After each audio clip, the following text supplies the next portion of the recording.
So I did do a reaction on my second channel to the trailer because I was really excited. And I mean, I said it off rip. Jared Leto as Skeletor is such a miss in casting. Bad actor, tons of controversy, bad person, straight up. I'm like, not to mince words, but not a cool guy. So yeah, a lot of issues for me in terms of that casting. I also feel like he doesn't have the oomph to be Skeletor. Like, Skeletor's a zany guy in the original show. He's not serious business all the time. He's serious business, but he's also goofy, you know? He's got that goofiness about him. So, yeah, I don't love Skeletor, the Skeletor casting decision here. I think that was a big, big miss, in my opinion.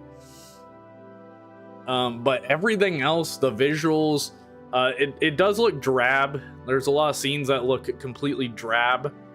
But when the colors spark up, golly, it looks great. I wish it looked like that all the time. Sick Beanie, you seem to have a new one every stream. Yeah, my girlfriend's been making them. She's gonna try and sell them.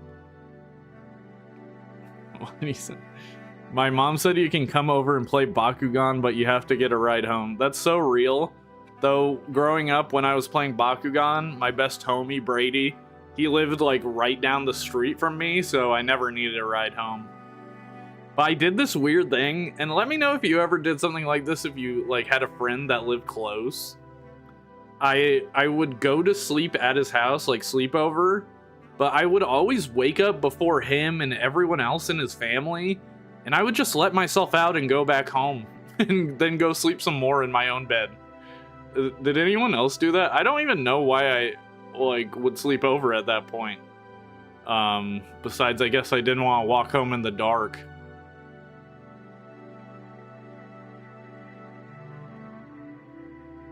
Skeletor cannot be a Marvel villain. I agree. Why is he Skeletor? I don't know, dude. I don't know why Jared Leto keeps getting work. How's defeating Algae Rhythm going? It's a you know, this month has not been the best, to be quite honest. But it's also because when January comes around, so like when December is around, the ad revenue tends to go up a little bit because companies are pushing ads to sell stuff in the holidays. But when January comes around, they've spent all their money, so they're not really pushing as hard, so the ad revenue has been down this month, sadly, but you know, we're gonna keep pushing. I got a new video coming out tomorrow. It's gonna be about Phase 1 MCU. Trailbreaker himself, I'm just not, like, the biggest fan. Whoa! 10% of Q, I think that's Quinn from the Discord server. Use this money to forge a weapon strong enough to beat AI. Thank you, Quinn. I appreciate that. Big ups. Thank you. And I was not talking about the money to, like, start begging. To be clear, I keep doing this. Like, I talked about my birthday before TFCon and people were giving me so I'm just talking about it because it's what's happening, you know. But thank you, Quinn. I appreciate that. Have I played FNAF World? No, but it's probably the only FNAF game I would actually play. Should I play it? Are you planning to stream every Friday? That is the plan right now. That is the plan, yeah. Dude, making a transforming Gundam might do okay with the new movie coming out. Oh, yeah, and there is that. Everything I hear about the new Gundam movie is rage bait. It's like Sydney Sweeney will play the lead in the Gundam movie, and it's like, why the fuck is Sydney Sweeney playing the lead in a Gundam movie or whatever? I don't know. I'm Quinn. Hasn't this happened to Trailbreaker before? Yeah, a bunch of people were talking about how he also got, like, viciously murdered in IDW. So not been a great history for old Trailbreaker. What was Megatron's problem? It's literally never that serious, man.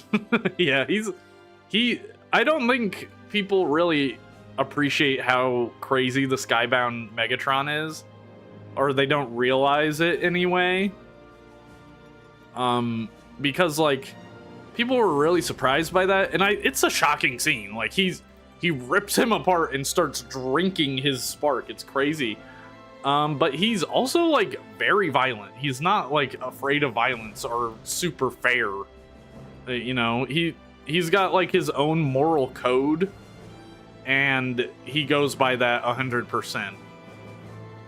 What's up, Vindicator Orion? I was at a charity shop today, and I saw the Ninja Turtle toy that turns into a car, but you like had to compress it. I don't know what that is.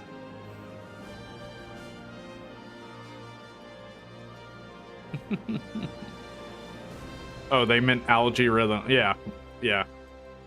I actually have stopped mentioning algae rhythm. That was my New Year's resolution. So, 2 things I've started doing in my videos. You guys, if you've been watching the new ones, if you haven't, that's okay. I've been showing my face every video, and I've stopped mentioning algae rhythm as a bit. And it's not because I don't like it. It's just like, I feel like it's kind of a crutch for me. And I don't know. Maybe it comes back. Maybe I change my mind on it, but I just wanted to maybe drop it for a little bit. And I mean, there's no big difference. Keep talking and take my money. Okay, Otaku, thank you. I appreciate the money. I will take it. Yes, play FNAF World. It's free and an RPG. Trailbreaker Century of Disrespect. How many Brawl figures do I have? I have 0. Any ideas on making action figure dioramas? No, I have none. I don't know how to do that. We got the Blockies, or you just got the Blockies Classic Class Shockwave. Cool, from Transformers 1, I think.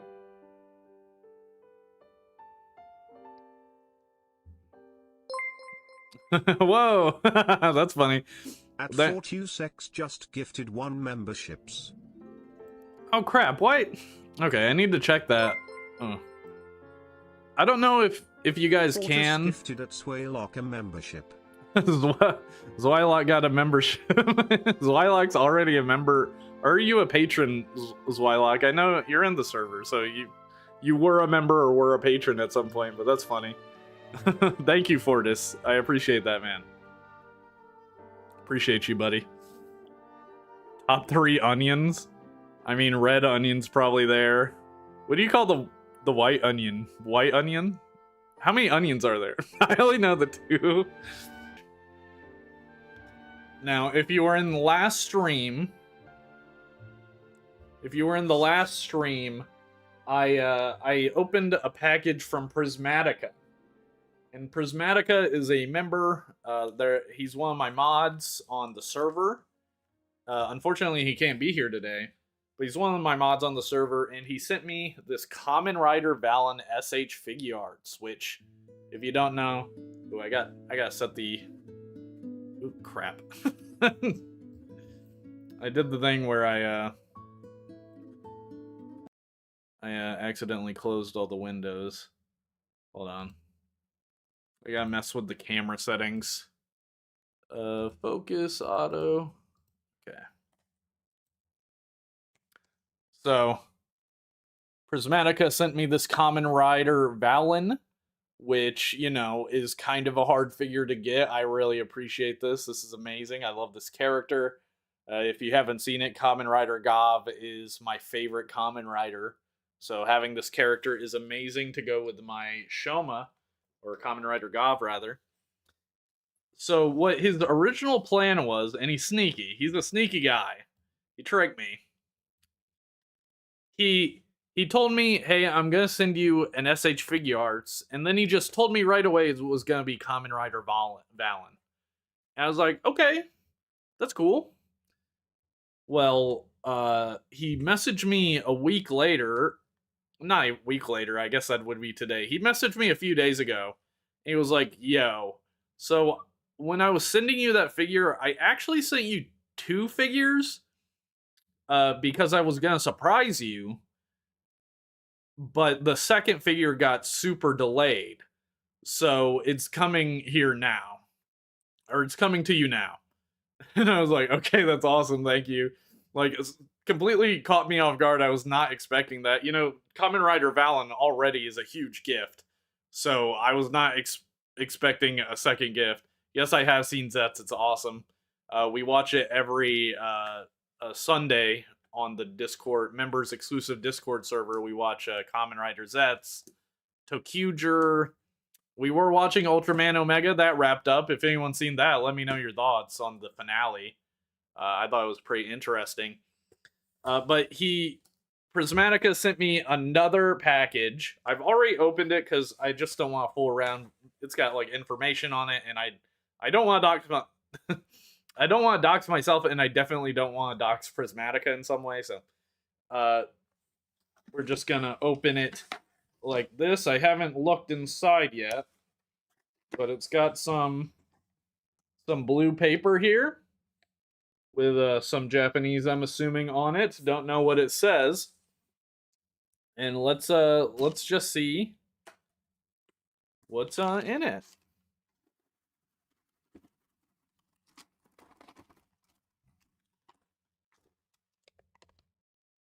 Okay. Oh, by the way, this thing is significantly bigger than the Kamen Rider Valen. What is this? He told me it was from a show I haven't seen. And so far that's true. What am I looking? Whoa. Whoa, check this out. SH Figure Arts Earth Garon. Type 23 Special Tactical Armored Kaiju. From what? It's gotta be Ultraman. He's a huge Ultraman head. It is Ultraman. I don't know what one though. I can't read.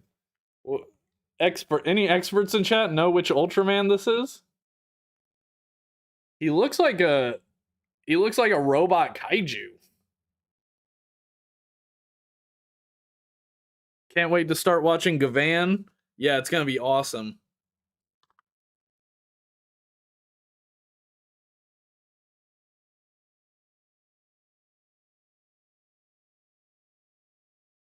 Holy Peak Ultraman Blazar. Ultraman Blazar. Okay, I know about that one, kind of.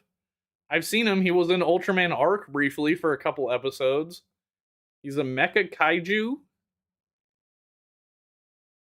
It's from it's from that Ultraman that's Ultra. Okay, let's just freaking open him up, man. I gotta see this guy.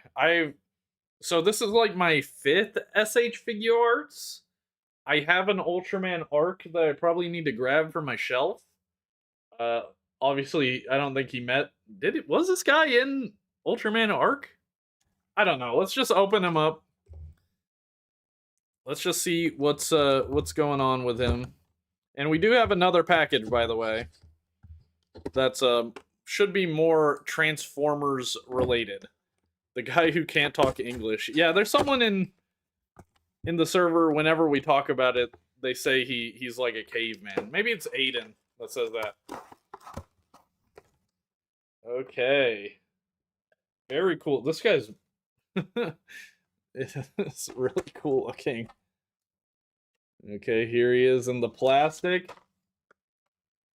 Hey Jake, I feel like you should try and get some of the drivers from Kamen Rider and do a video about them. I have a ton if you like footage. Yeah, I might pick you up on that at some point. You know, feel free to email me. But my email's in my channel description, by the way, and on all my videos. But yeah, I probably will do a video on Kamen Rider drivers in the future, because they're pretty interesting. Okay, this guy... okay. Oh. Check this guy out. Wow. He's very cool looking. He's a little mecha dino guy. His mouth can open. Does this count as like SH Monster Arts? No, it says Figure Arts. He's really cool looking, man. He's blue and he's a really dark blue and orange, which is my favorite color scheme. Sorry, I'm trying to take a look at him myself while also showing you guys. Wow, this is cool. This guy must be like Ultraman Blazar's buddy or something, right? Like, oh, check that out. Check out his feet. Pistons. Oh shit. I was expecting that. Okay, can't make him go too crazy, but oh, that's awesome. You guys ever build the bigger Bionicles, the Titans, and they would have pistons in their legs, and it'd be so sick?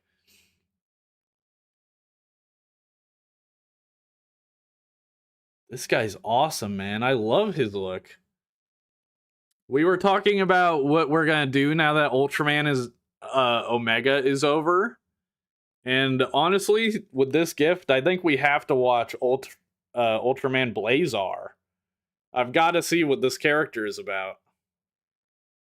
And Ultraman Blazar is, to me, one of the most interesting Ultramen that I've seen. Just with no knowledge about his story at all. Oh, dude, he's awesome. That's so sick. Let me... He'd look so tough next to the Spinosaurus figure. He'd look very small next to the Spinosaurus. I know a little about Kamen Rider, but nothing about Ultraman other than he's a large man who fights monsters. That's the main idea. In the stage show, Omega tells Blazar... What? Omega talks to Blazar and says he's a very kind and polite guy. I got into grad school by talking about how I transformed ROTF leader class Optimus and got a brain aneurysm from it. What? He's so fun looking. Yeah, I love him. Made a post on my channel, pics of my new toys. That's awesome, man. If he was Monster Arts, he wouldn't have accessories. Oh, okay. Jake has my respect now? Why? What'd I do? I mean, thank you for the respect, but I don't know why I have it. Earth Garon also gets upgrades during Blazar. Awesome. In response to the Bionicle piston thing, some Ninjago vehicles have that. The pistons always made it feel more imposing and solid. Yeah. I have the super best version of the 01 driver. Awesome. I have the Blazar brace. Oh, is that like his changer in the series?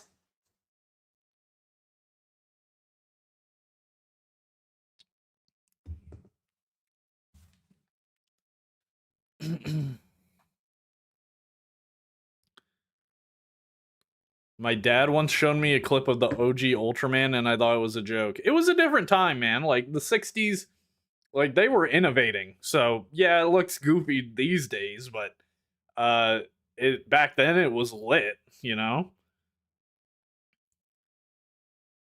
Can we have a fan-made figurine of Jake or a custom? I would love to like have a 3D printed dumb Jake at some point. And like figure out a way to sell that or somehow. But at the current moment there's no plans, or I'm not investing into that at the moment, but it's something I would like to do. Like an amiibo style figurine, basically. Dude, I have a fever, and yesterday I watched all your videos talking about the Bayverse toys. Awesome, man. I need to finish up that whole series with what's it called? With The Last Night and Age of Extinction. What am I sipping on? I'm sipping on Dr. Thunder.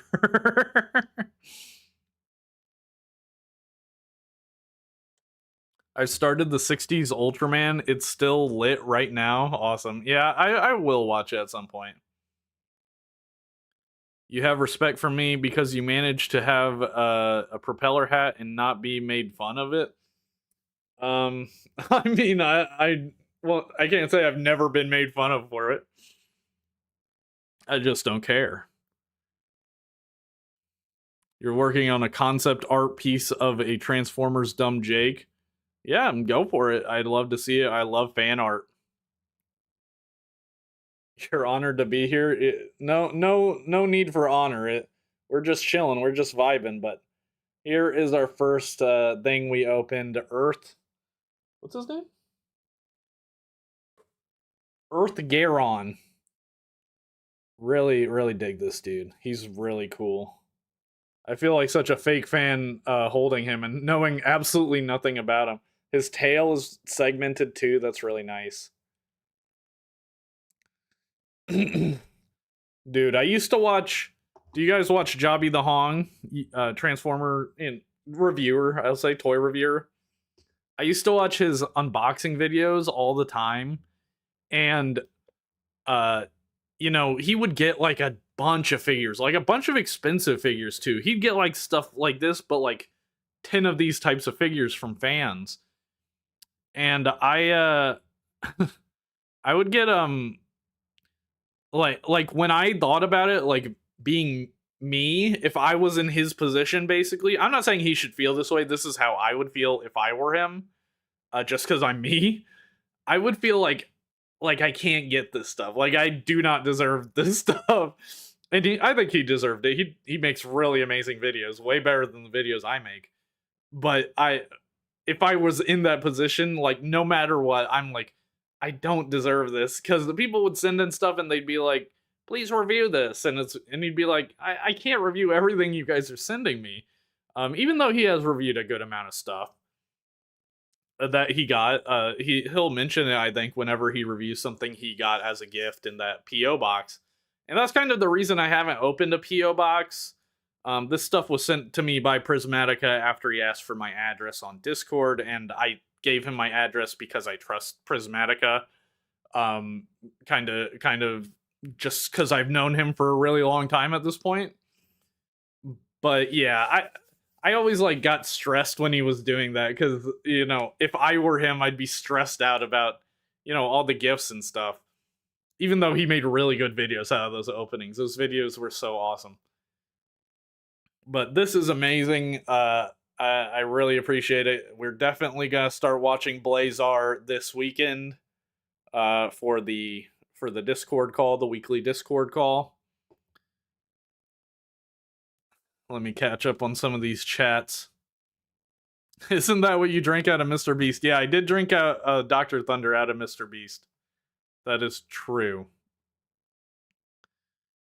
I have a recommendation of a show you should watch called Godzilla Singular Point. Yeah, I've heard of it. Not super interested in it at the moment, but I will probably watch it someday.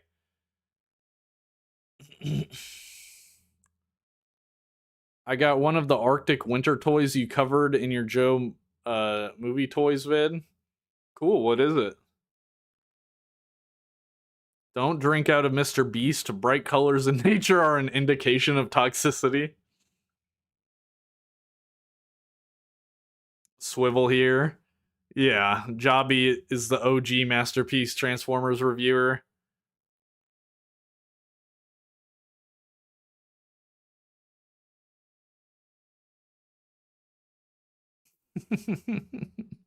Yeah. Yeah, Jobby's awesome. But I that's just something I always thought about, because he'd get so much crazy shit.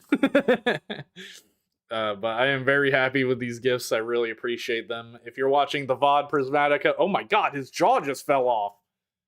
Oh no. Stupid. What the hell? I don't know how this goes. Oh, I kind of see. Okay. Interesting. I don't know if that's like a feature or what. Oh, he's got like, look at these accessories, man. They're so tiny. I don't even know what some of them are. I don't know what all these things are, and I don't know what this is. I'm gonna be very careful.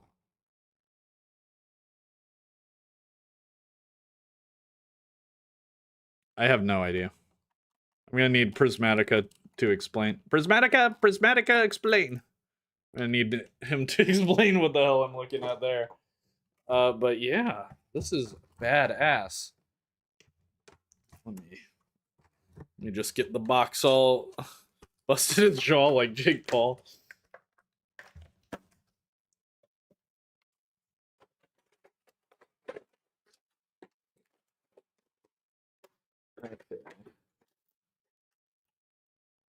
Okay. We do have another package here.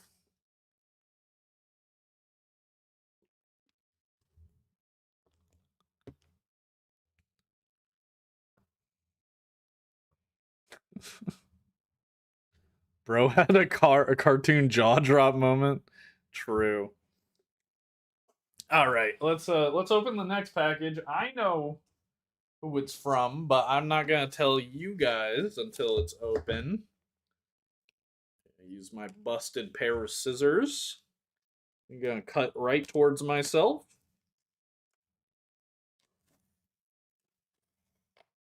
I'm gonna struggle with the tape. Don't even worry about it, y'all. This is how I do it all the time.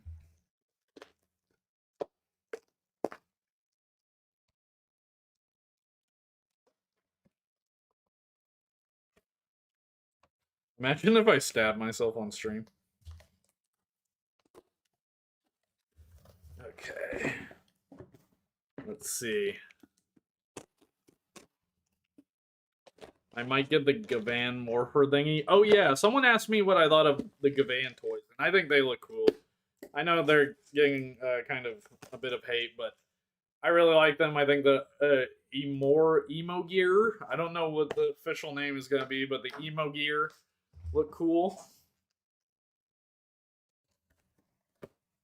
All right. Okay.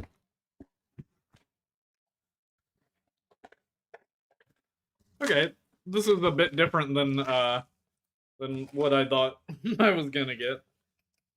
So this is a package from Blockies, and they sent me the new Defender Wave, which features Beast Wars characters like Megatron and Optimus Primal and Cheetor. So I'm super duper excited about that. That's very awesome. So I had talked to my contact at Blockies, and I was like, "Can I get some of these?" I love these thumbnails. Thank you. I was like, "Can I get some of these?" And they were like, "Yeah." And do you want the other two sets and Bruticus as well? And I was like, "Yeah, yeah, I'll take that, please, yes." And so they sent me this set, and they did send me the pieces to build Bruticus, but they didn't send me the other set, the other sets that I need, which I think are 5 and 4. So that that's fine. This is free stuff, so free stuff is free stuff. I'm not gonna complain, but I was expecting the other sets so I could build Bruticus. I can't quite do that, obviously, but still cool. And I'll probably just send a message over. Moving up in the reviewer sphere, I gotta say I've worked with Blockies a couple times, but I finally have a contact with actual Blockies. I was originally working with a company that works for Blockies for marketing, and I was getting paid by them, to be fair, but I didn't really love working with them. And I would much rather just send me free stuff and I make whatever content I want about it. That's much more interesting to me. Obviously, I love to get paid, but those opportunities are few and far between. I love Cheeto. Yeah. Hell yeah, Blackies.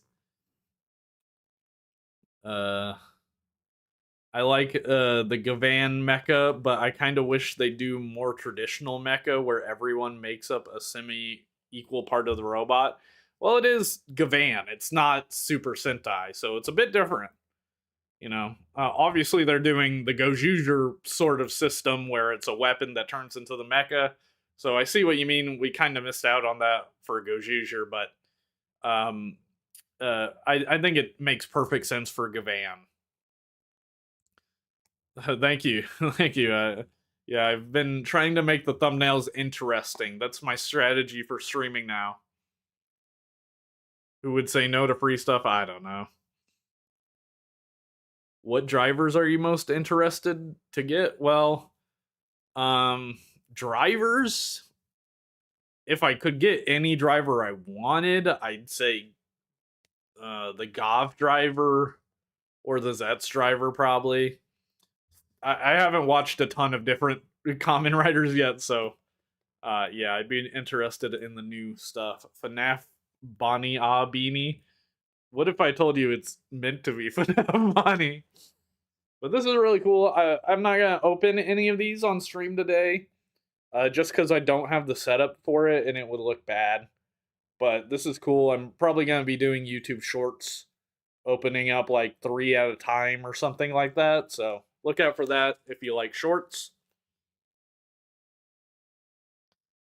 And yeah, here's a look at that Bruticus box, which if you get 4, 5, and 6 of the blocky defenders and you get this box set, you can make Bruticus, which is pretty cool.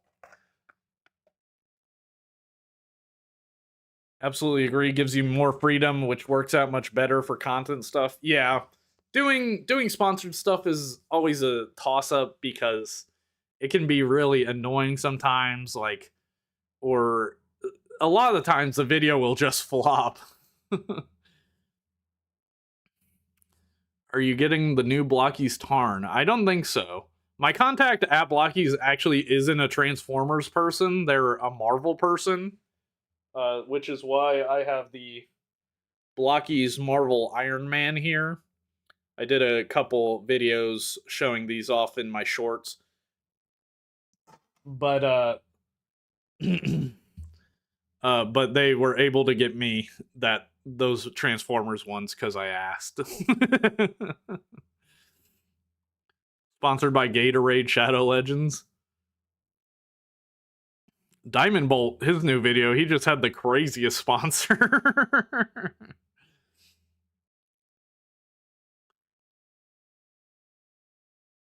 I have both the Gav and Zets if you want footage of all the drivers I have.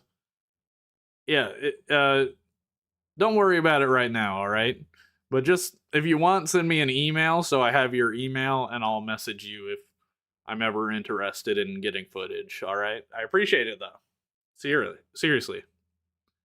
I hope the Cardbot US release will ship soon. It is taking forever, I agree. The like pitched idea of it coming out was like December to January, and it's pretty late into January. I've been thinking about messaging them and asking like what's up, like are they coming out soon? But yeah, I don't know. Blocky's Miku, maybe. I don't know. Watching from Philippines. Watching from the Philippines, I really enjoyed you featuring the Foldabots. That was awesome thing to see getting exposure. Yeah, it was really cool to talk about. Joe Mike Tahito commented, and a lot of those comments are straight up about Foldabots, which is awesome. Very strong fan base for such a, sort of niche toy line.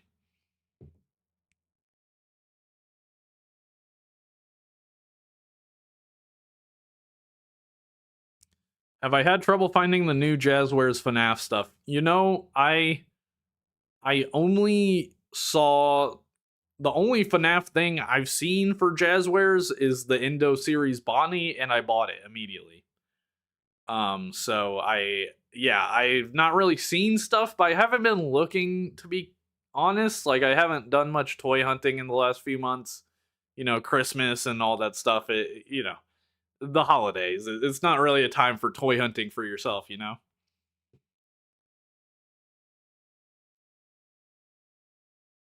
I messaged them a few weeks ago and they just said we got no clue. Oh, that's not good. I hope they figured that out.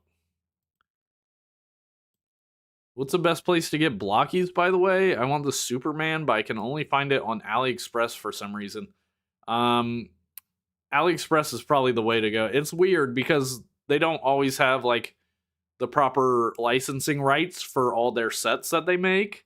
So they put out a bunch of stuff in China, but not all the stuff in China makes it to America. I've seen a lot of blocky stuff in like comic shops, which is crazy. Or like Game Exchange is a place we have around here. I've seen blockies there. But yeah, something like the Superman, you might have to go AliExpress. What's your thoughts on Missing Link? We'll talk about that in a second, actually. We should switch on over to the news. Hawk Tua, man. So true. Let's switch over. Where's my camera?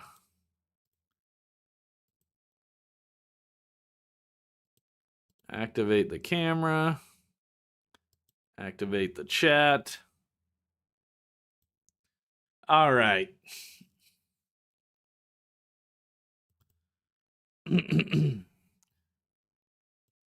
All right, chat.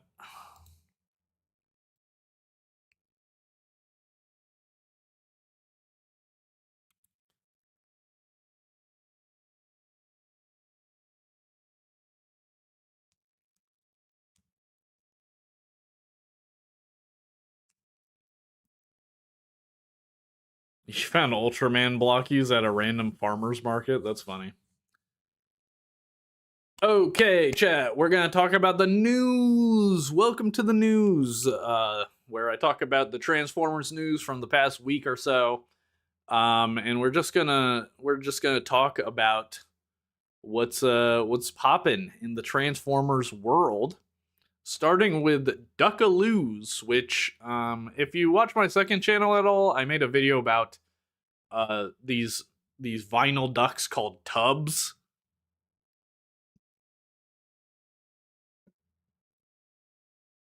And sorry, I had to burp. I made this video about these vinyl toys called tubs. Well, it looks like they kind of have a competitor with what appear to be proper rubber ducks. I don't think these are vinyl toys. Called Duckaloos, and these are Transformers themed Duckaloos.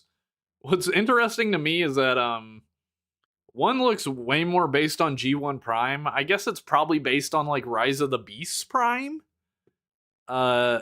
Which is, but it looks so much like just G1, normal G1.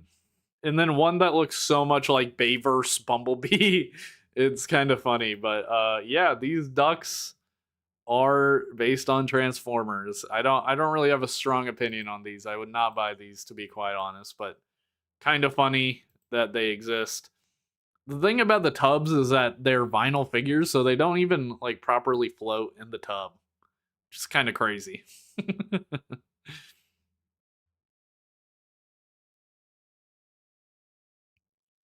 I want to grab some third-party Fat Cat Gundam kits. Hey Jake, for the dumbjake Transformers concept using a Triptychon design, do whatever you want. Hey man, it's me. I'm the one who bought the Kamen Riders. What do you mean? Bought what Kamen Riders? I want to get some of the dog toy Transformers. Yeah, for your dog. I think they're both supposed to be Rise of the Beast. Yeah, I think they're Rise of the Beast, but the Optimus is just so G1 coded that it just looks like G1 Prime and then Bayverse Bumblebee. My dad has a Jeep and is a nerd like me. Yeah, what's up with the Jeep owners and the rubber ducks? I don't get it. Whenever I see a Jeep with a bunch of rubber duckies, I imagine them getting into a crash and the ducks flying all over in slow motion.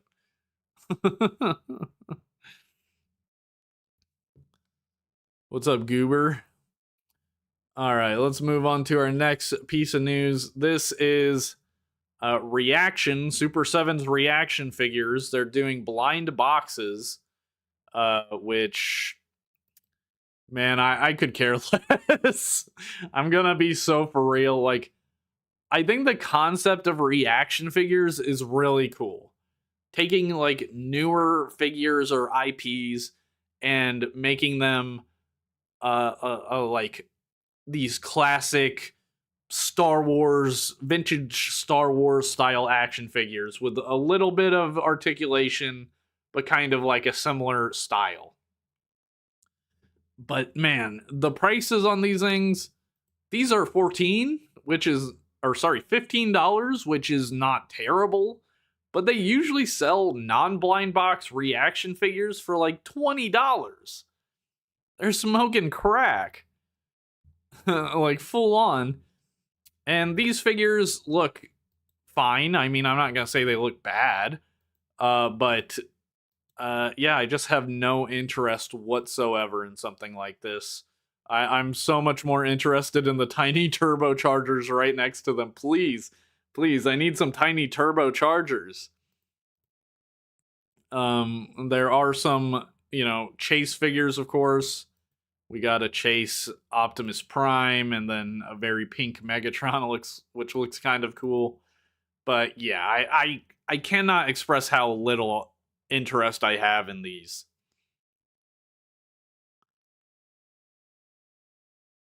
Super 6'7", haha, I'm such a fat fucking chud.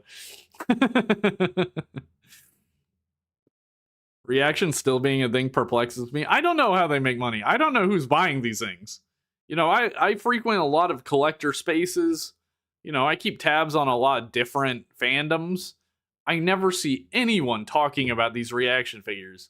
The only time I've seen it in the TF fandom is for the reaction figure that's based on the prototype Unicron toy, which is just an objectively cool toy, which I would get someday. That's the one toy I would get, but otherwise, I genuinely don't know who is collecting these things.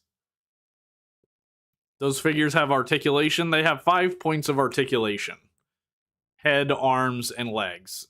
No knee joints, no elbow joints. How do we solve this overproduced crap? Blind boxes, yep. You are definitely not what I expected you to look like, not gonna lie. That's okay. I do wonder what people think I will look like. When I hear people talk on YouTube with no face or whatever, I never imagine a face to go with it. I never have maybe sometimes, I guess. I can't say never, but saw those at Target too. I'd rather get a handful of tiny turbos than those. Exactly.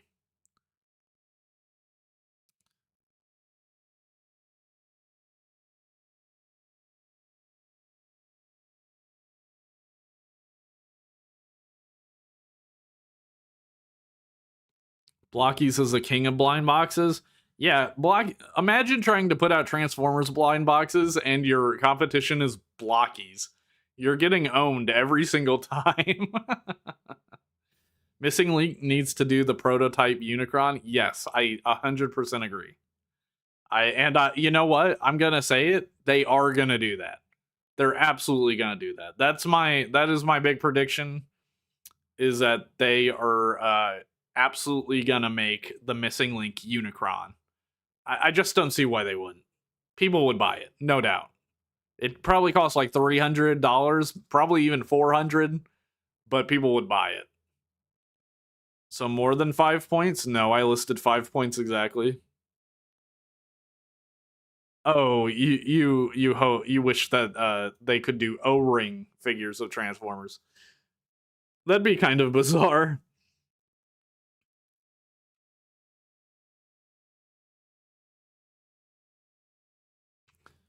Well, Uncle I'm not gonna say that name. You should probably not watch my recent videos because I've gone full face cam. Do I have Power of the Primes or Walmart Classics Sea Spray? I do have the Walmart Sea Spray, yeah. How do you feel about Transformers Energon? I'll talk about that in a little bit because after we go through the news, we're going to be ranking all the Transformer shows.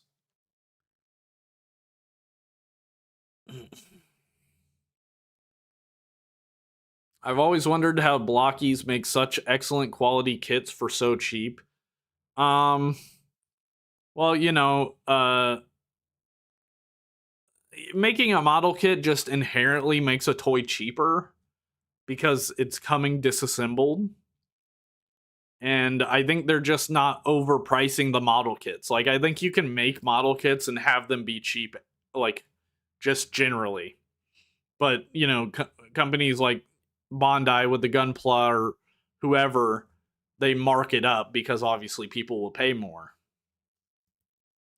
I just don't think Blockies is like really marking it up that high.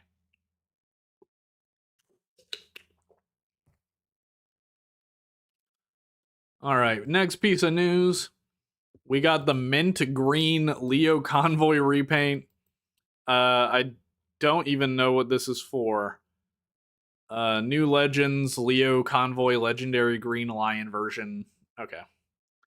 It's a special green redeco for the Transformers 40th Selection T-Spark, inspired by his Power Up mode seen in Beast Wars 2 and the Beast Wars Neo cartoons. Okay. So I guess when he powers up, he turns a bit green. Y'all mind if I get a little bit green? I think it looks cool. I like weird recolors like this, and this is kind of just a satisfying looking recolor. He's got the anime lion head. Yeah, he looks good.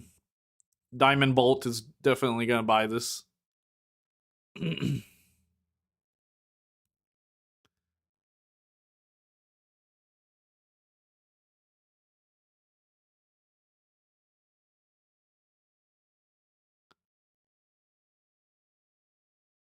Miku Convoy. I want him. Have I seen JCC's Brain Rot Toys video? Yeah, I did. He's from the finale of Beast Wars 2. Ah, yes, the mint chip Leo Convoy.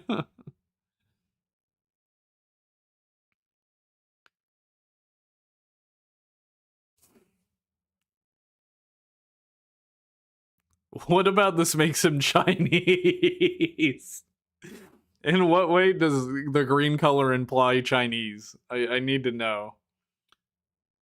I wish Hasbro would make freaking SS Stratosphere. Yeah, that would have to be a Titan class, I'd think. No matter what, it's gonna be out of scale. Like, it's just not gonna be in scale.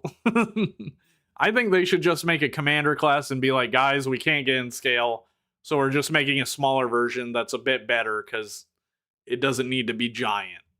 That would make the most sense to me, but you know.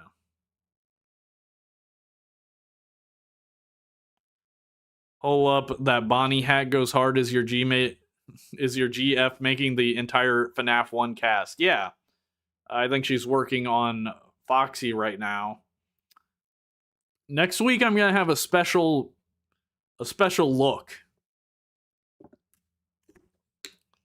I'm not gonna say some of the people in chat, in the members, some of my members that are in the members Discord have seen previews of it. But next week I'm gonna have a special look, and you guys are just gonna see the real Dumb Jake for the first time. Let me just say that. Cybertron Signal Lancer, please give me Cybertron Signal Lancer. But yeah, this green Leo Convoy looks cool. I like it. You're Matt Pat.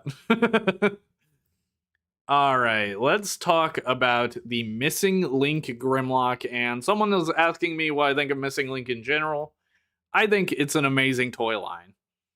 As a kid, I definitely imagined like a toy line because I had some G1 figures growing up. And I'd be like, it's awesome if they made these but had articulation because I love the toyetic look.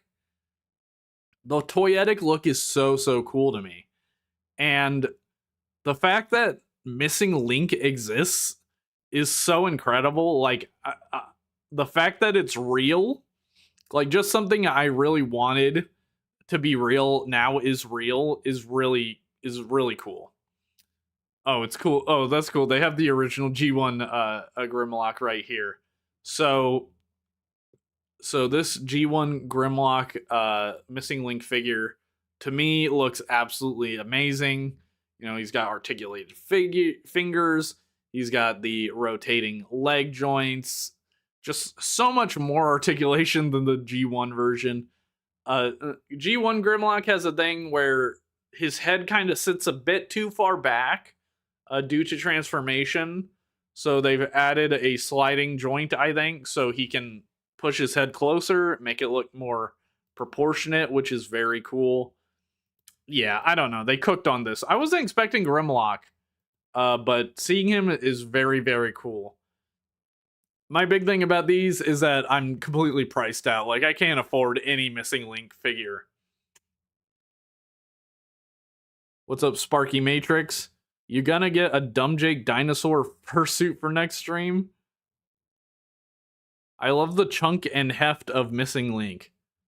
Yeah, I've never even held one before.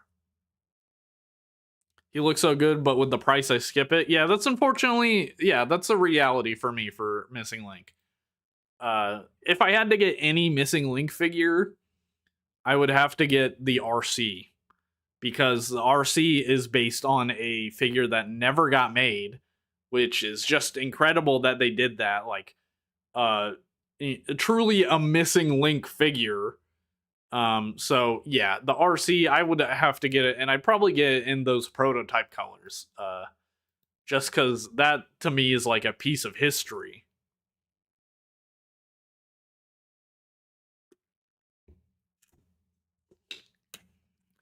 If Hasbro made Missing Link, Ironhide, and Ratchet, it would be crazy. Yeah, me and my friend Quentin discussed this before, because we were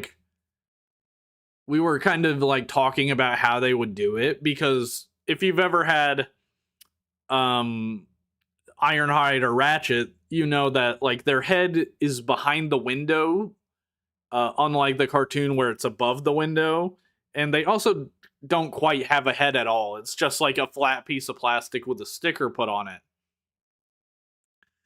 So I personally think they would engineer it to have two modes, where it could either have that classic, sunken in head behind the windshield look, or you could like pull something up and reveal an actual head. I think that's how they would do it.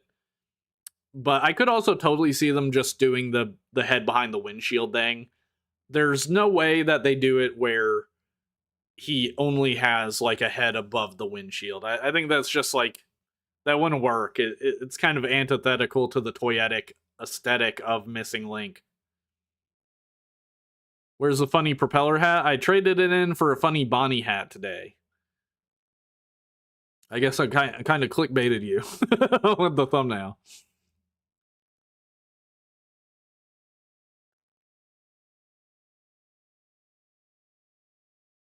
You're a sneakerhead? But Missing Link is something I have to stick by even though the prices are getting crazy. Okay, so you collect. That's interesting. How did you end up on my channel? You're a sneakerhead. You may be the only one in my entire channel that's a sneakerhead watching me. Well, that's cool. What's up, Trooster? Come on, Missing Link Soundwave. That's inevitable. That's inevitable. Well, Lucky Blockman09. It's my birthday, which is in 2 months. I hope the TF gods would bless me with TLK Studio Series Barricade and Power of the Primes. Okay, Age of the Primes, Amalgamous Prime. Those, I think the gods might bless you, man. Those are two figures I think are pretty easy to get. Making the Dinobots this early does make sense, though, considering the molds are just gone. Okay, that's interesting. I didn't know that, actually. I mean, thinking about it, I figure most of the molds are gone, no? Like, maybe some of them are still around, but they must be suffering, like, heavy mold degradation. It's not my birthday, the speech to text just sucks. Okay. What's your favorite Bionicle Hero Factory wave? Baraki. Baraki are my favorite. And right behind them, Paraka. I definitely plan to talk about Bionicle at some point, but it's such a well-tread topic, and at that point I would just be offering my personal thoughts. Rather, hey, Saphir, stop being annoying, please. I would just be offering my personal thoughts. What's up, Pedro? What's up, bro? Yo Paraka. Yeah. You make good videos. Also, my good friend Toys R Us. Oh, you know Toys R Us here on YouTube has amazing Transformers collection. Yeah, Toys R Us is awesome. I've used some of his footage before. He's really chill. He always gets. Can you, if you know him, can you tell me, like, how's he get the figures early? Like, does he just know someone from Hasbro and they let him play with them a bit early for a video and he gives them back? That's what the vibe I got from like his early videos.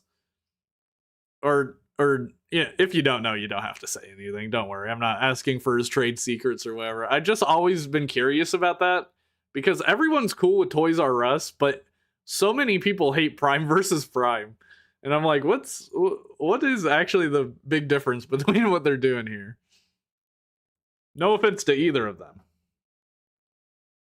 Gangs on the loose. The Paraka rap is so cool. Okay, I'm gonna time you out for 5 minutes. If you're still here after 5 minutes, please be more chill. Thank you. Men have two destinies: collecting toys or collecting shoes. Dude, I only wear Crocs. I have a pair of Crocs and I have a pair of boots, and I'll wear one or the other depending on weather. I don't have any sneakers. You grew up with Hero Factory and it was peak. I also plan to talk about Hero Factory at some point. But we're going to move on to the next article here.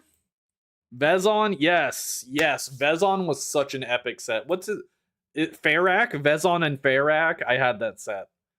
I had a lot of the Paraka era, and I had almost every single figure from the Baraki Toamari era, except the Walmart exclusive Nocturne. That's the only one I didn't have. I was never able to find him. But every other Toa, every other Baraki, I managed to get them with like birthday and Christmas money. That was a great year, man. Paraka Rap has legit been my ringtone for years. That's awesome. Lego Crocs just came out. Yeah, him and Hasbro have a great relationship. He's very much involved with the Transformers store here in London. Anything you see on Russ's channel is sent and accredited from Hasbro. So interesting. I didn't know the Battersea. What's it called? The Battersea port or whatever. I like. No offense to the UK. I don't know why the only official Transformers store is there. Like, I'm completely fine with it being there. It should be there, but also, why don't we have an American one? I like just I've always wondered that. But I do want to go to the Battersea port or power plant or what I don't know. I can't remember what it's called, but I do want to go there at some point. I'd love to go to a TF. I can't remember what the TF con over there is called. Battersea Power Station. Thank you. What's up, Energon? Yeah, I would like to go there and go to TF. Golly, I cannot remember what the TF con over in the UK. I can't remember what it's called, but TF something. I only have a little Toa and Ica and Paraka that came with cereal. Nice. What's up, Samathy? All right, next piece of news we're talking about is a new DNA design kit for Alpha Trion. So I don't have Alpha Trion, but I thought it would be interesting to cover. I've never had one of these kits. What do you guys? Has anyone in chat had one of these kits? And if so, what do you think? TF Nation, thank you. Thank you. I could not remember that. So this kit comes with a bunch of stuff. It comes with a better version of his quill. Comes with this really cool staff with like a little matrix inside it, some bigger wings, and a whole bunch of like, I'm assuming gap fillers and just like little details to add to him. Yeah, you can get rid of those little non-pointy things and replace them with pointier ones. That's pretty cool. This figure is cool. I don't know if it's like a must get for me, but I really do love that he comes with a book and like quill. I don't like the face sculpt. I'm glad they added like a little beard. I think that looks a lot better. I get what they're doing, like he's younger, so he doesn't have the long beard, but Alpha Trion doesn't look right without the long beard to me. But yeah, he's got. Oh, I like that he can like hold it at an angle. That's really cool. I don't know if the normal one can do that too. And the vehicle mode looks a bit better with those wing pieces as well. Because his vehicle mode just looks a bit plain to me. Oh, I like that he can carry the book on his back. That's funny. I love the censoring here. Yeah, this is a cool DNA design kit. The Prima Prime one was really cool too.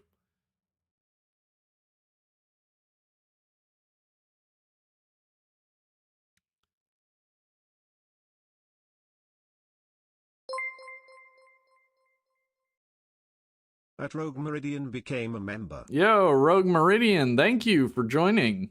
Oh. Appreciate the support. I thank you. I really want to go to TF Nation this year.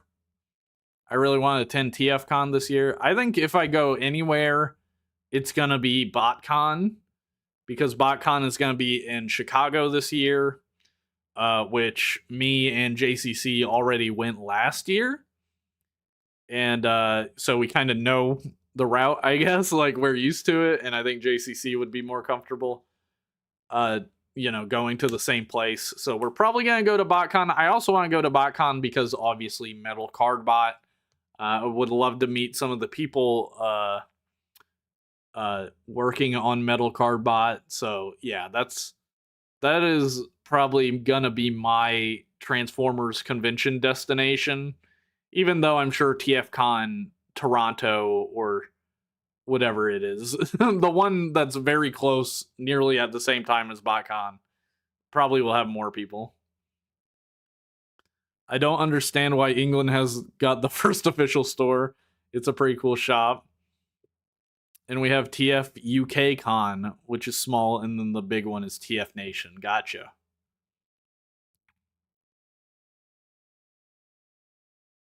I love it when DNA puts out a banger kit like this one. Yeah, it's really cool looking.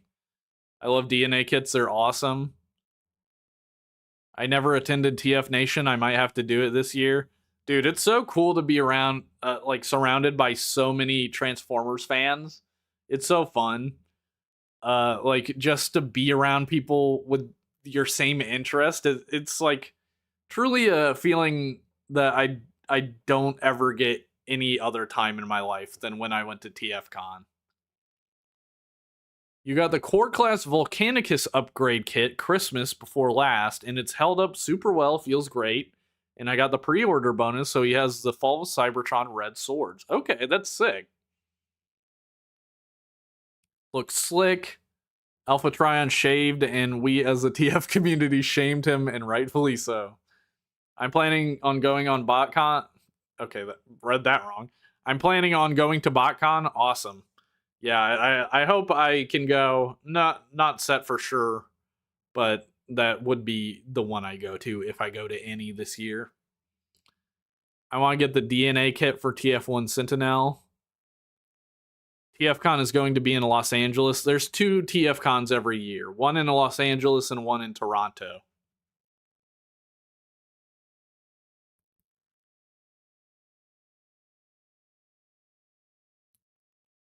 I want to go to a convention, but my local one died after Brovid, and the replacements aren't forthcoming. That sucks.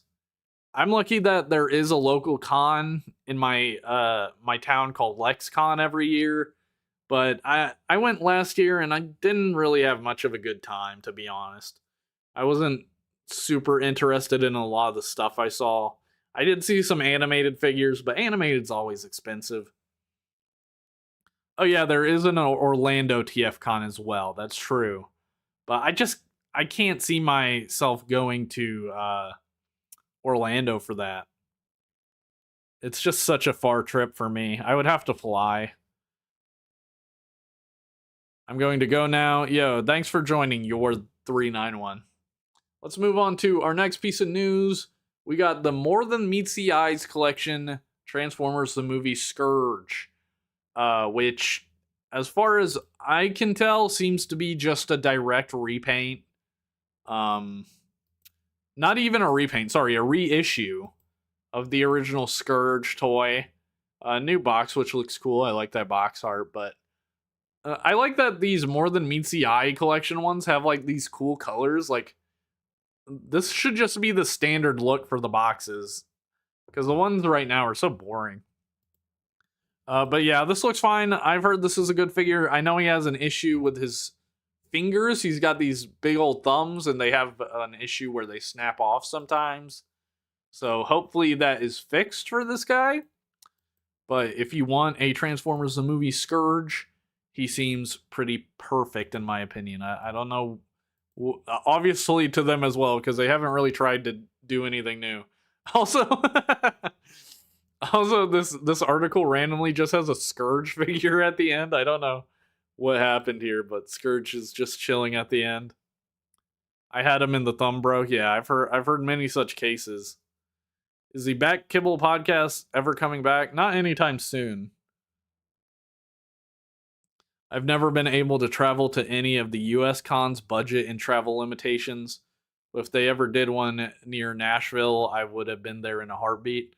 They were doing, I mean, I guess depends on how close you need, but BotCon was at Fort Worth in Indiana for a couple of years. Obviously, they're in Chicago this year, so that doesn't help you, but I think I will attend. I'd probably feel like an imposter though, due to not really being into the hobby outside of Missing Link. Hey, if you're into anything, you're in the hobby, man. No gatekeeping in Transformers is my big thing.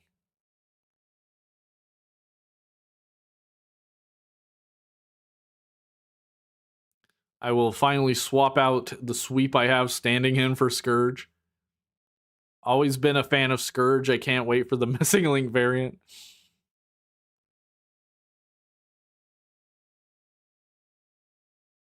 I want to meet up with Jobby the Hong again. Yeah, it'd be cool to meet some other YouTubers. It was really cool meeting YouTubers at TFCon. It was really interesting. All right, next piece of news: Doug Bowser and Carla Vernon appointed to Hasbro's board of directors. So, Doug Bowser used to be the CEO of Nintendo of America. His last name is literally Bowser. That was crazy. Let's be honest. That's why you got the job, man. Like he's probably qualified, but mainly because his last name is Bowser, right? Like any competition he had to get the job, they were probably like, well, his last name's Bowser. I don't really remember anything about Doug Bowser. You know, Reggie Fils-Aimé was like iconic, and this guy kind of just was a normal CEO. And I have no idea who Carla Vernon are, or who Carla Vernon is. Oh, Chief Executive Officer of the Honest Company. No idea. But they have joined the board of directors at Hasbro. Most likely because Hasbro keeps talking about moving into the game space. They have failed to do so, but they keep talking about it. God forbid they go a month or a few months without talking about the game industry and how they're going to break into it. So they got Doug Bowser on board probably to help with that. Who knows? All these rich people are just swapping money with each other.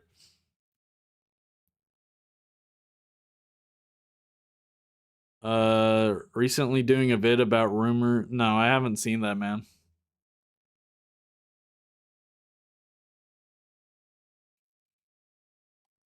Is Doug worse than Chris Cox? No, nobody's worse than Chris Cox. Super Mario collabs are coming. That would be the best end result of this. Honest company, honest company, crying laughing emoji. Yeah.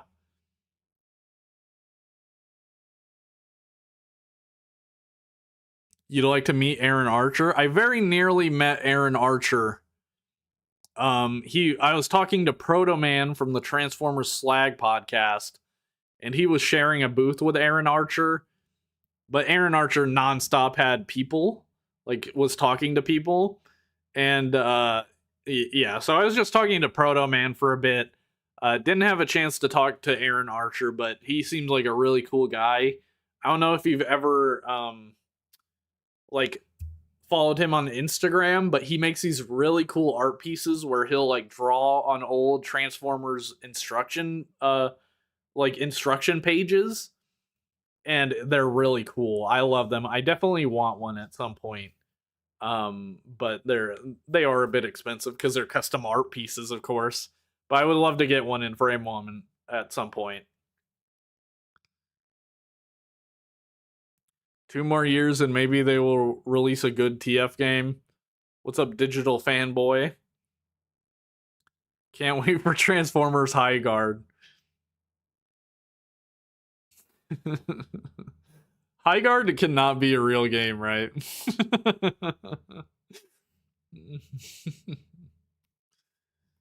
Oh, yeah. So let's move on to Yellow Park AMK series Beast Wars Dinobot. So Yellow Park posted a sneak peek. Oh god. Of their Dinobot they're doing, which looks. Oh man, the mouth can open and close. That's awesome. I don't really have any Yellow Park stuff, but it looks like they do great work. The sculpting here looks incredible. This is gonna be like 10 out of 10 figure of Dinobot. Looks excellent. You know, looks just like the character, the squished sort of raptor head on his chest. It just looks pretty amazing. I can't lie. They've done other Beast Wars stuff, right? Yeah. Expected in this line are Optimus Primal, Megatron, and Black Arachnia. Okay, so I guess we haven't seen those. But yeah, that looks really cool. I think they're cooking.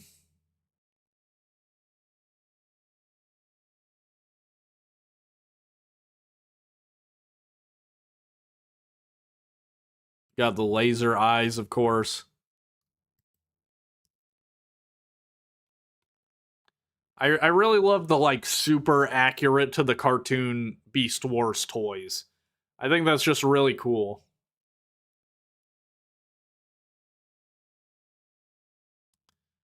All right, and then finally, we have a post about. I mean, this is just a bunch of photos from Prime versus Prime's video review on the Samurai Optimus and Starscream, which these figures look really interesting.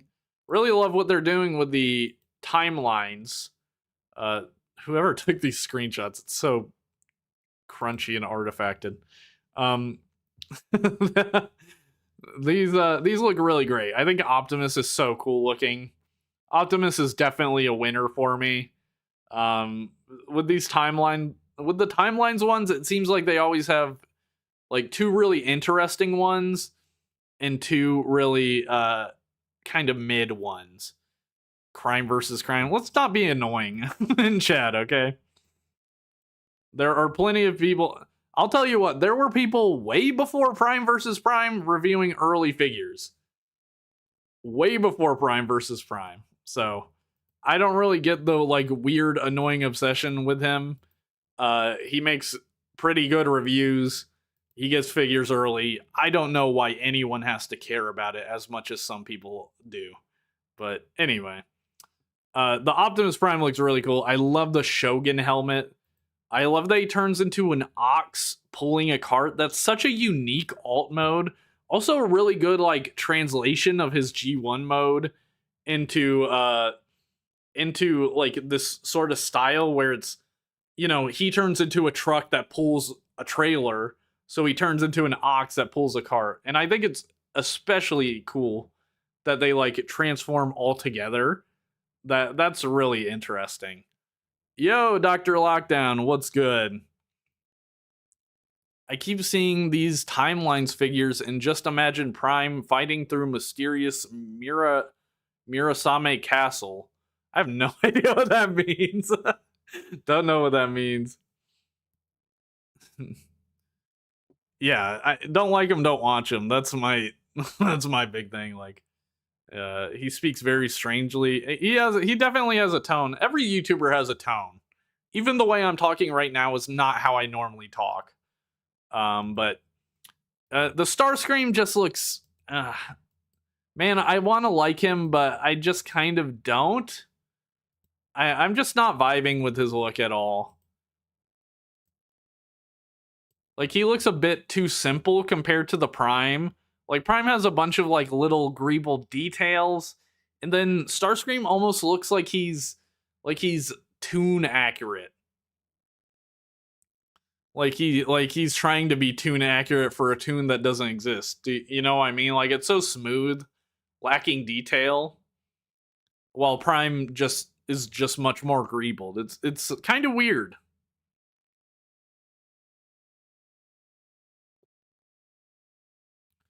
Dr. Lockdown cameo.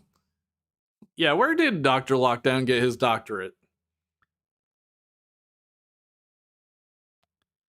Yeah, Aaron's artwork is dope. He used to live stream while drawing them. He is a cool guy.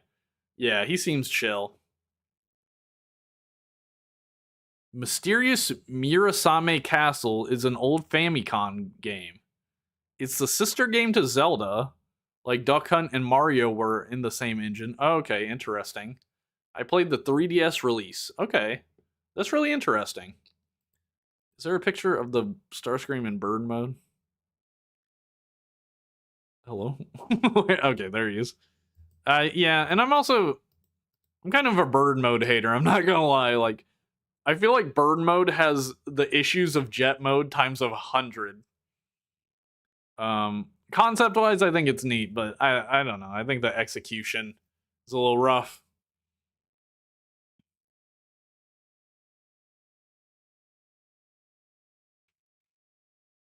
Starscream needed a new mold.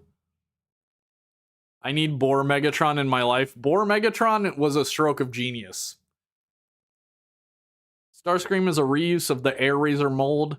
Yeah, they've reused the Air Razor mold to hell and back at this point.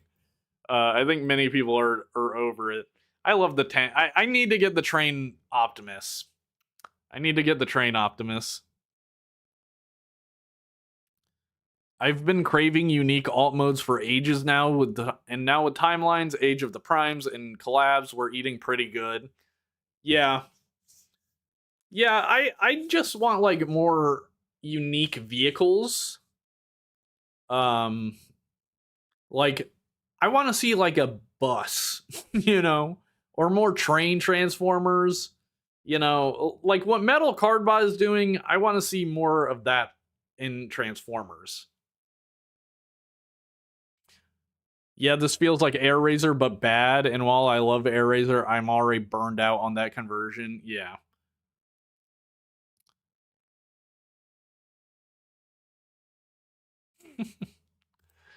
But yeah, this is some cool figures. These are some cool figures if I can speak English properly. But yeah, pretty cool stuff, man. I think they're cooking. I am excited to see that Boar Megatron. I think the Bumblebee figure that comes with Boar Megatron is kind of the Starscream equivalent here, where kind of a neat idea, but just not super interesting to me.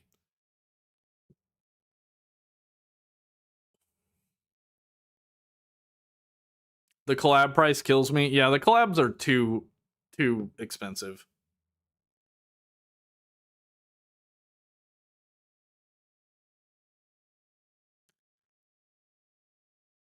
I want timelines to get even weirder. Yes.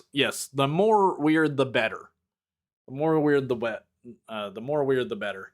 But yeah, this has been the news segment of the stream. Can't wait to see what news we have next week. Can't wait for that. But now I'm gonna drink a little bit of water.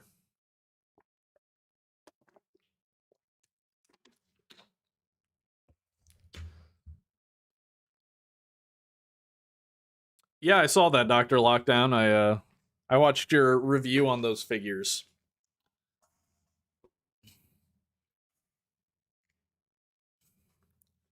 Can I steal the stream idea? What idea is it? What's my big idea here? I don't know. I'm just gonna say yes because I don't know what the idea actually is. So we're gonna Okay, for this next segment,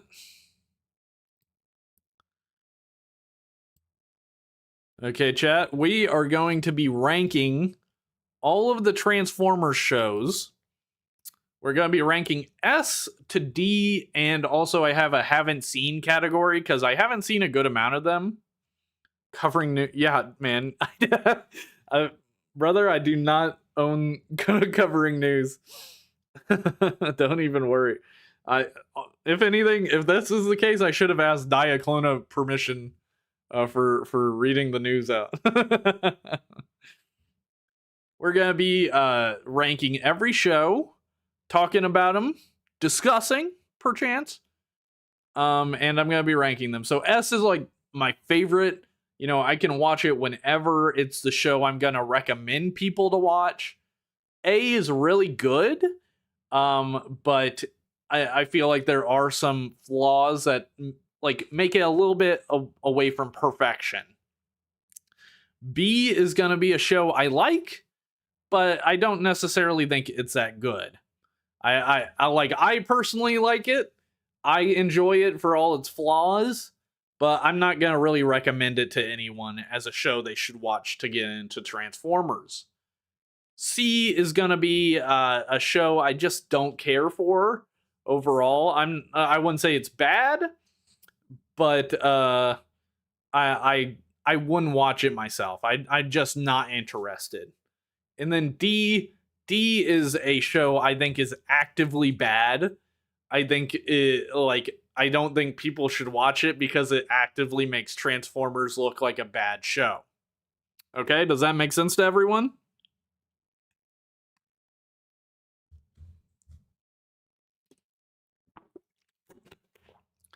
I'm gonna try and go in release order.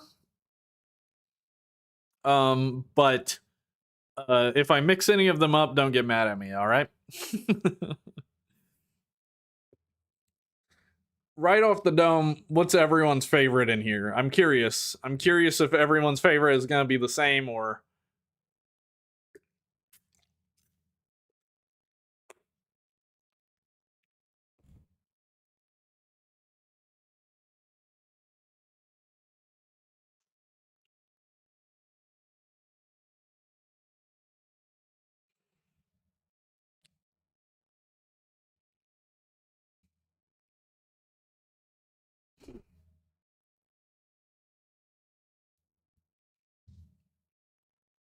we rank. Oh yeah, yeah. The theme songs we got ranked separately. We are not ranking the theme songs in this instance. Cuz the theme songs would just throw everything off. Like I'm sorry, Transformers Prime's theme song is not like not the best. Yo, Sparky Matrix 234. Love all your vids, quickly becoming one of my fave YouTubers to watch. Thank you, man. I appreciate that, dude.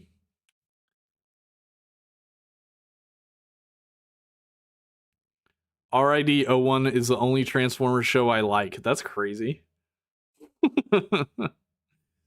Animated in Prime. How do I get into Transformers? Original series? The way Transformers works is they're all kind of different. So you can get into it any way you like. I have a video called Transformers 101 or something like that from a couple months ago. I have a lot of recommendations for shows there. So if you're looking for like a list, try that. But you can also just watch me rank this stuff and kind of choose based on the ranking. So let's of course start with G1 Transformers. And while I rank this stuff, I want to know what you guys would rank it as well. So what would you rank G1 Transformers? Now, I will say I've not seen the entire series. I've seen, I want to say, half of season 1.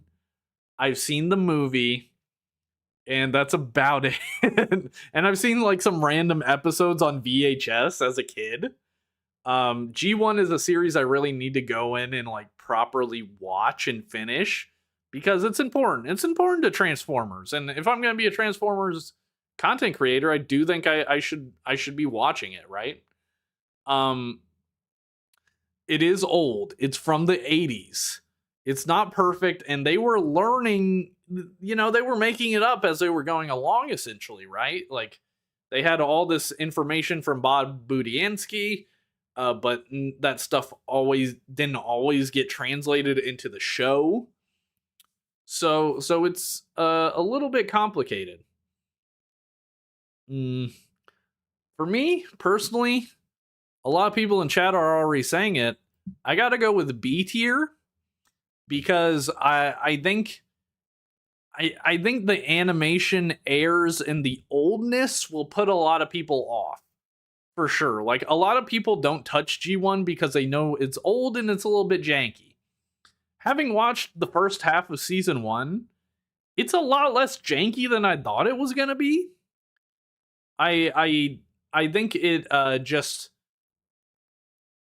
I think it is old for sure, but I don't think it's janky. I think it's got good animation. It's got inconsistent animation. Sometimes it'll go from like a very standard G1 model of Optimus Prime to like the most anime Optimus Prime you've ever seen. And it's kind of funny like that. It's fun to watch. Man, I've also watched a couple season 3 episodes. I don't know what. Yeah, I think it's season 3. It's after the movie where like the ghost of Starscream comes in. And I thought those episodes were like really entertaining and funny. So I think this show is better than most like modern fans that didn't grow up with it think it is. But I also do think it's like kind of got a barrier to entry. Some people are just not gonna watch something like this, and that's okay. But for me, I think it solidly belongs in B tier.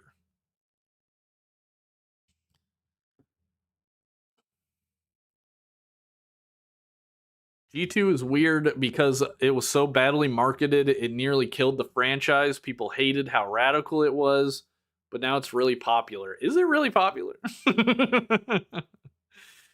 I hear you, Dr. Lockdown. As I say, for me, I'm just sentimental because my nan buying me that DVD. Oh, you had G2 on DVD.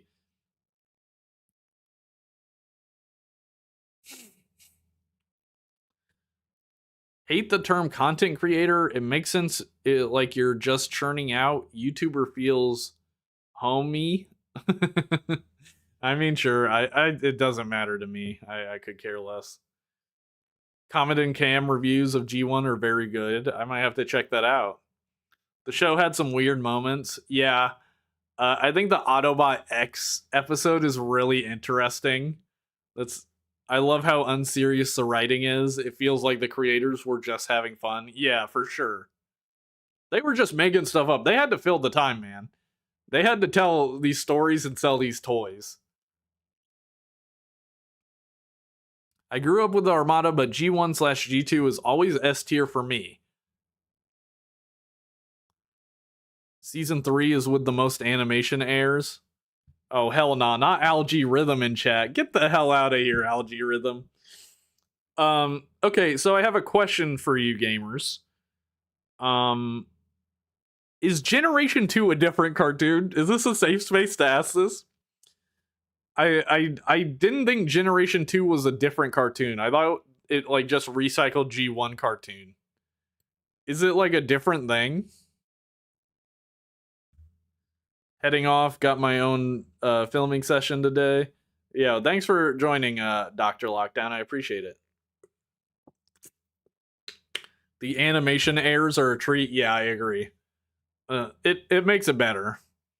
Don't say I always come back, Algae Rhythm. You are not Springtrap, bro. You are not Springtrap, little bro. G1 reruns with editing. Okay. G2 is just G1 but more annoying. Okay, so different transitions. I'm just gonna put this in haven't seen because I can't really judge it myself, but it does sound kind of just like G1 but a little bit worse. Wasn't G2 a comic? Yeah, I think there was a comic, but the comics and the shows are two different things.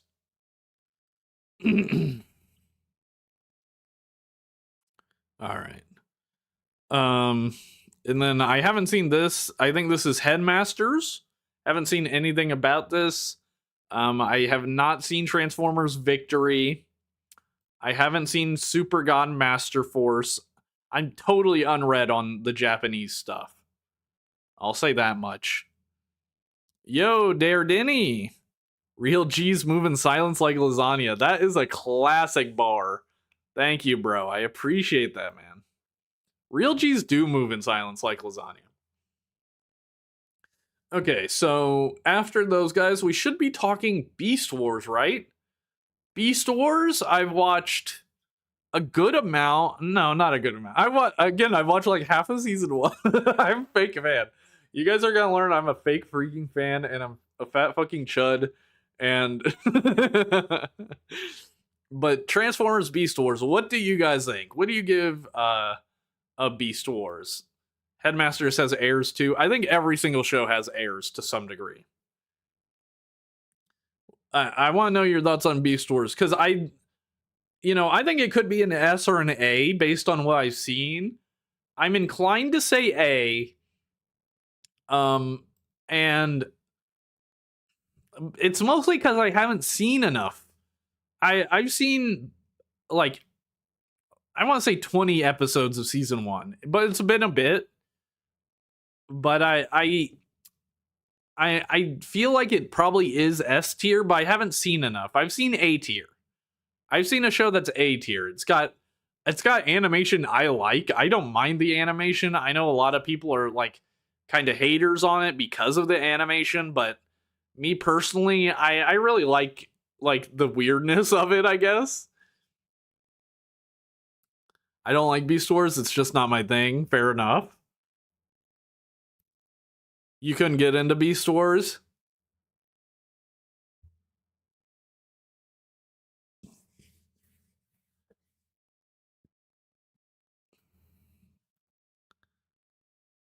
The episode of Beast Wars with a creepy protoform. I assume you mean oh damn it, what's the name? Oh no, how did I forget? Paleo Trek says a repaint of it. Oh man, I talked about it in my Transformers horror video. Dude, I can't remember the name, but yeah, I know the episode. Beast Wars is D tier for me. I hated the show with a passion as a kid. Oh, you're one of those. Fair enough. I know it was a radical change. Like, I can't really transmutate. Thank you. G1ers did throw their fit over Truck Not Monkey. That's true. But I also understand, like, before all you had was G1, and then you have this whole completely different thing that is so different from what you knew that I understand people not really being into it. Truck Not Monkey. I understand people not being into it. But also, I do think it really deserves the praise it gets because it's a good show. You know, we've been past it, so maybe we can like not be as angry with it for being so different.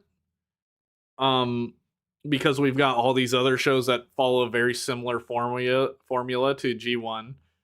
But Beast Wars, I think it strongly deserves A. I can see an argument for S, but I'm gonna keep it an A for me personally. Okay.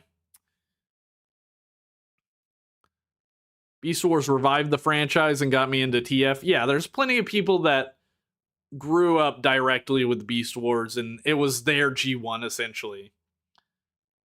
I can't say anything. I claim G2 as the GOAT, so my opinion is invalid. No, just different. Just different. It's interesting to have people with the different opinions. Okay. After Beast Wars, we gotta go. Where the hell is RIDO1? Well, I guess we gotta do Beast Wars Neo, which I haven't seen. So I'm gonna have to put in haven't seen. I'm a filthy casual. Oh no, we got Beast Machines. Beast Machines, which I watched as a kid. I watched as a kid. I really don't remember it. I'm inclined to put it in haven't seen, unfortunately, because I've really not watched anything recently. I know it gets a lot of hate, and it's also kind of got a revisionist thing going on. Beast War 2 is S tier. I'll take your word for it. I do plan to watch all these Japanese shows at some point, by the way. I'm not watching them for distaste or whatever. I'm actually very interested to see what Transformers is through a purely Japanese lens. Um, Beast Machines, it gets a lot of hate. I know that for a fact. I also know the toy line was weird as hell. I also know it looks weird as hell. But I've also heard it's quite interesting. Like it like introduces a bunch of new ideas to Transformers. And like if you watch it without like all the hatred for it and you give it a proper chance, like I've heard it's pretty good. So just like all these other ones I haven't seen, I plan to watch it. Beast Machines might technically be my first Transformers show. Like I remember having some Beast Machines figures, like Tank War. I'm pretty sure I had Tank War. But I don't really remember watching the show. Like I'm sure I saw it. Oh, I had Supreme Cheetor as well. That was a great one. I do want to get another Supreme Cheetor in the future. But yeah, that's where I'm gonna put Beast Machines. What are you guys saying? I remember Will Smith on Fresh Prince hyping up Beast Wars. Yeah, I've seen that clip.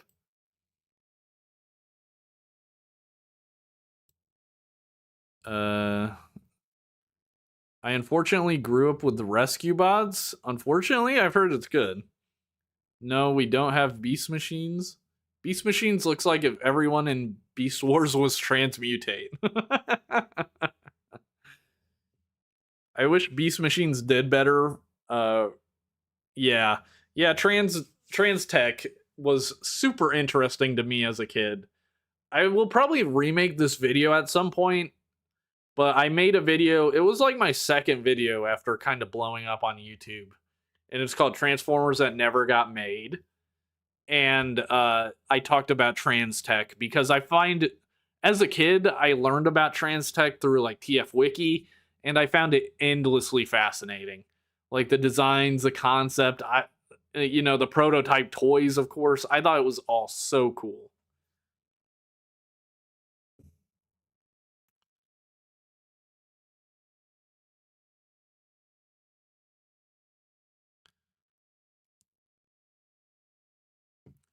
Okay, so I'm running into an issue where I don't see RID01 in this list. So I'm gonna hide my window for a second. I'm gonna go and download an RID01 poster. So we can add it to the list. Let's see. Grab that. Throw it in the random folder. Gonna upload a file. Where are you? All right. Okay, here we go. Sorry. I just found this list on Tier List Maker. I didn't make it myself. Okay, RID01 was probably the first Transformers show I watched when I was sentient. And it is a very anime show. It's very anime inspired. I think it's really cool. I like the stuff they do. I actually watched it pretty recently. Like not recently, like 2 or 3 years ago, and I watched like 20-ish episodes. So I'm not gonna say I'm the expert, but I've watched it recently enough that I feel like I can rate it at the very least. And I do think it's more of a B tier for me. I think it's cool. I think the designs are cool, but it's kind of a comedy show, which is really interesting. It's got a lot of comedic elements, more so than maybe like I feel like a lot of modern Transformer shows has a lot of have a lot of comedic influences. Like Cyberworld has a bunch. We should put that in the tier list. Cyberworld. But this is an older show with a lot of comedy, like almost as a focus. So I think RID01 is really interesting. But I don't think it's like A or S tier, to be honest. Even though it was my first one, Optimus Prime was my first Optimus toy. But just purely as a show, I think it's kind of falling in B tier for me.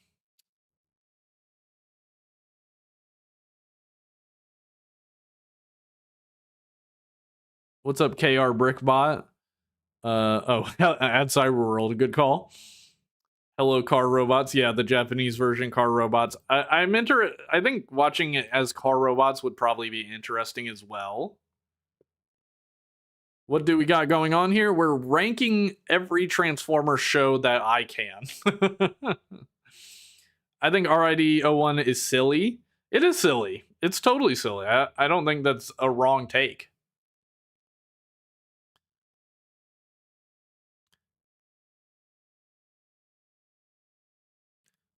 I didn't miss Headmasters. It's in the haven't seen category.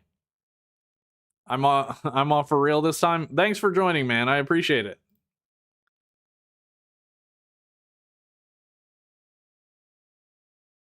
I wish we'd get a toy of Optimus from the first episode of Armada. That's so real.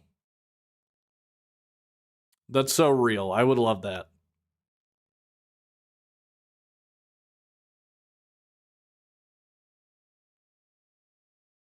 You used to confuse RID 01 with Armada. You know, that's kind of fair. Let's talk about Armada. Armada. So while I became sentient while RID 01 was out, Armada truly is my first Transformers cartoon. And it's the one I paid attention to. It's the one I understood what was going on. I had a ton of the toys. Like I had Optimus, Megatron, Unicron, Tidal Wave. Like this was the one where, you know, I think probably every kid has like a toy line where they got lucky and got a bunch of the toys. You know, depending on their income level of their parents and stuff. You know, I know some kids didn't have it that good, but you know, I think everyone kind of gets like the one toy line where they kind of get a bunch, like, you know. And for me, Armada was that line. I had so many mini cons. Mini cons to me are so awesome. I think they're so cool. I love them. Now, what am I gonna rank it? I think we should all be reasonable in the fact that Transformers Armada, the cartoon that came to America anyway, is a rough show. It was kind of unfinished. And I think that it has a lot of issues with the dub. It's got a lot of issues with the animation. And I'm not saying it's bad. I'm just saying that it is a tough recommendation because it's not really a great cartoon. You know, it's really stiff. The action isn't amazing. The story it's telling is pretty interesting, but I could see people not being into it at all. And by the way, I've recently watched Armada. Like, I watched about half of the show actually. And I really need to get back to it. I am gonna put Armada in C tier because it is a really rough cartoon. It is a really rough cartoon. I think I love it nostalgically, because you know I grew up with it, and it's like important to me. The characters are important to me. The design styles are important to me. But if you showed a new Transformers fan this show, I think they'd be like, this kind of sucks, bro. I think they'd be like, this kind of sucks. And then they'd just go watch the Comet and Cam video where he talks about Starscream, and that, you know, that'd be a better way of inhaling this media than actually watching it.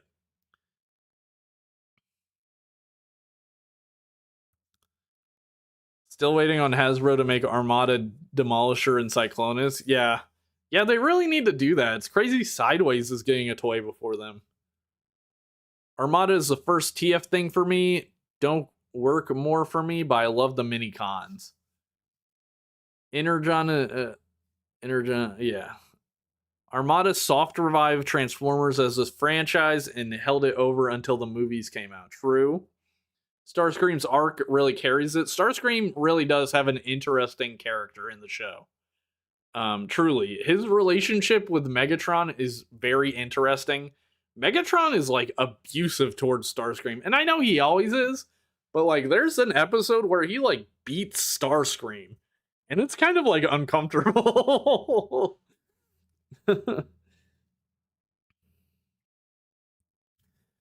So Armada for me is gonna be C tier.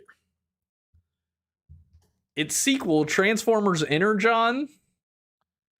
Um, I'll say I have not watched Energon in a very long time. I watched it as a kid.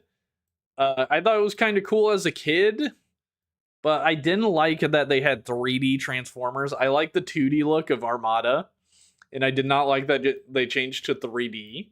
So that immediately kind of turned me off from the show. I know people kind of hate Kicker, or maybe not. I don't know. This fandom seems to have kind of flipped on Kicker. Because I talked about people hating Kicker in a video, and then everyone was like, "What? Kicker's epic.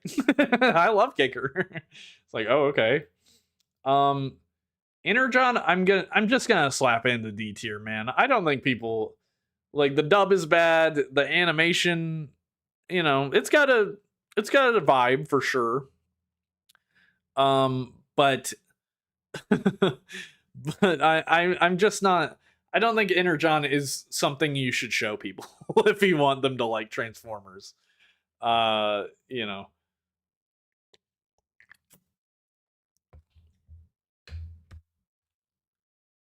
Oh god, Energon. It's hilarious. Going from Armada to Skybound gave me the worst whiplash when it comes to liking Starscream. Yeah. Armada Starscream versus pretty much any other version of Starscream is quite different. Stunning graphics, watch Mojo. It's a shame because the Energon toy line was very good, especially the Decepticons. Yeah, if we were ranking toy lines, it would definitely be a different list we're seeing here. Because the Energon toy line is very fun and toyetic. But yeah, I'm gonna have to give Energon a D tier, unfortunately. Gonna have to hit it with a D tier. Now, Transformers Cybertron. This show has so much nostalgia. I've seen, our worlds are in danger. That became a meme for a little bit. What's up, T fan? Our worlds are in danger. That classic line became a meme for a little bit. I'll say this: the designs stunt the Cybertron designs stunt on Energon so hard, and I watched a lot more of Cybertron than I did Energon. Cybertron definitely hooked me a lot more.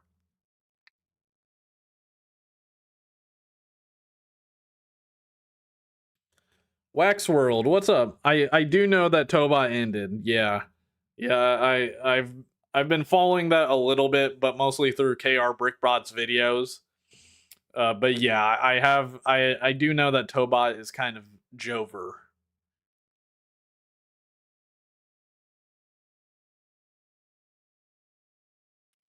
Cybertron I still love. Yeah, there is a lot of nostalgia for this show. I actually went and I tried to watch the first couple episodes. And golly, watching it as an adult is a lot different from watching it as a kid. Just like the way the show, how do I do that? The way the show starts is just bizarre. Truly bizarre. It throws you right into it, I'll say that much. But I remember watching it weekly. I was watching it like it'd be um it'd come on in the mornings before I went to school. So every morning I'd watch Cybertron, an episode of Cybertron. And I remember the Jungle Planet. I remember Gigantron, or whatever the giant planet is called. The Velocitron. Like, I watched not every single episode, but I've watched so many of the arcs throughout. I remember the I can't remember his name, but the green Jeep guy turning into Leo Breaker. You know, Uh, and I had a bunch of the toys as well. I had a good amount of Cybertron toys. The gimmick was pretty cool with the Cybertron keys. I like to say the Cybertron key gimmick is just a worse version of the Minicon gimmick because it is. But I did still think it was cool. I had Primus, I had the big Starscream. So Cybertron was better than Energon easily. Easily clears Energon. I think it clears Armada. Um, for me personally, it doesn't clear Armada, but I do think like overall, I think it's kind of better. I think people could get into it a little bit more because it's got so many ideas that it throws out so quick. Um, I think it goes in bottom of B tier, man. It's not a good show. Just straight on, not a good show. If you show someone this, they're gonna be like, "What the hell?" But it is kind of fun and crazy, and that does make it kind of a good show. Not a good show for beginners, but a Transformers fan that's watched some stuff. I think if you watch Cybertron, you're kind of gonna get interested. That's kind of my hot take on it. Also, to be clear, all of this means nothing. This means nothing. I'm just kind of talking about shows and putting them in an arbitrary ranking. So if you don't agree, that's completely fine. To save them in the galaxy, we must find the 4 cyber planet keys before the Decepticons can use them for evil. Transformers, go, go! Like the rapping or whatever. uh, Also, local Filipino here. Thank you for covering Foldabots. No problem, bro.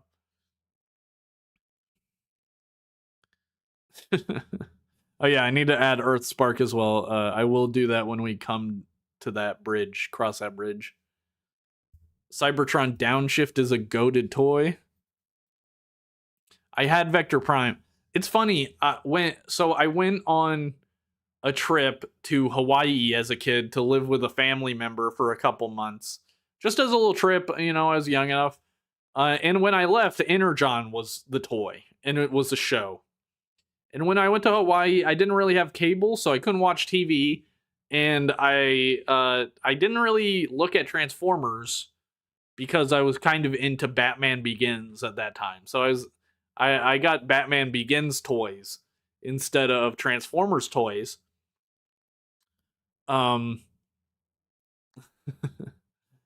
so I wasn't really looking at Transformers, and when I came back from Hawaii, I went to the store with my mom and I went to the Transformer section because of course, and all of a sudden it was all Transformer Cybertron stuff. Which surprised me. Like I had never seen it before, and I found a Vector Prime, and I asked my mom to get it, and she was like, "Yeah," because she hadn't seen me in a while, so yeah, she'll buy me a toy. And I got Vector Prime, and I was like, "Bro, there's another Prime.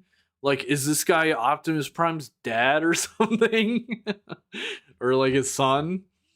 So yeah, I got Vector Prime, and that was really cool. That's a memory I've always kept with me for some reason. All right, moving on. That was the Unicron trilogy.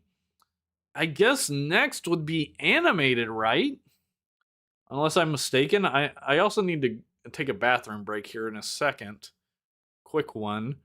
Um, let me take a bathroom break real quick, and I will be right back. And you guys, I want to know what you're ranking animated.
All right.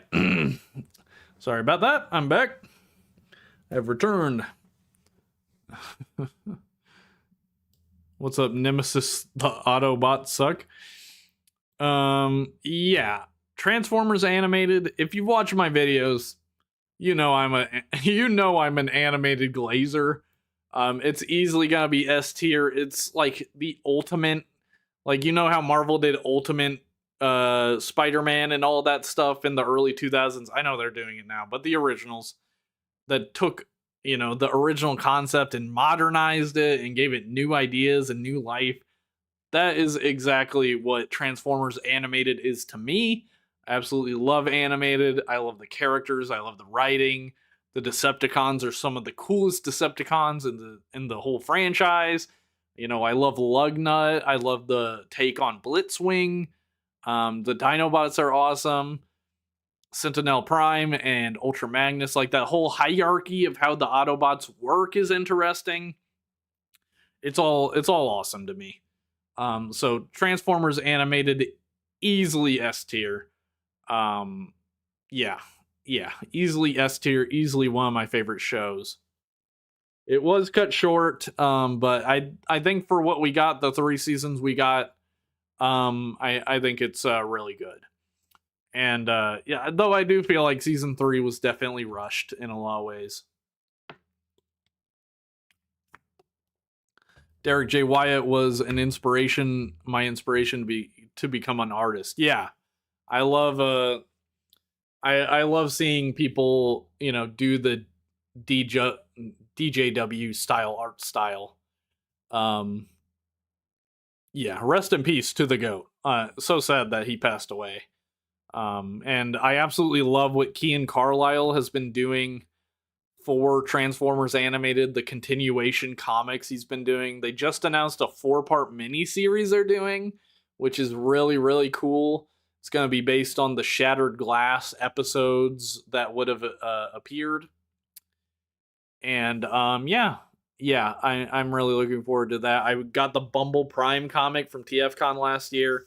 So Transformers Animated, just goated beyond all doubt or recognition. And the toys are a whole other conversation, but also S tier. Also S tier. So after animated is gonna come Prime, obviously. People love to blame Prime for killing animated. Which, I mean, I guess, but it's not really Transformers Prime's fault. I think that's such a silly argument. I've actually started watching Prime recently. I was gonna do a big video on it, and then I decided against it because what I was trying to do wasn't really working for me. Like I was trying to fit myself into a style that I just don't fit in. But I will talk about Transformers Prime at some point, for sure. So I've watched about half of season 1, I want to say, or like 13 to 15 episodes. And I really enjoyed it. I've seen a lot of hate. I've seen a lot of love for the show. But for me, I really enjoy it. I definitely think Optimus, it's a weak version of Optimus. He's a really stiff character. But I don't really mind anything else about the show. Like, I think a lot of it is really cool and interesting. So I'm actually gonna give it. I'm gonna give it a behind Beast Wars. Because I think Beast Wars overall is more interesting. Like just the way it exists. But Transformers Prime, I think it's a good show. They poured millions of dollars into each episode. Like, it'd be kind of crazy if it was totally terrible. Yeah, it's Hasbro's fault animated died. Blame Hasbro. Don't blame Transformers Prime. Somehow that comic announcement made it onto mainstream cartoon news. Yeah, I wish it didn't. I mean, that's cool, but also I don't want it to get too big. I don't want, Hasbro to like feel like it's getting too confusing for what's actually Hasbro and what's fan made. because I could see that happening. I would prefer to keep it a bit niche if possible.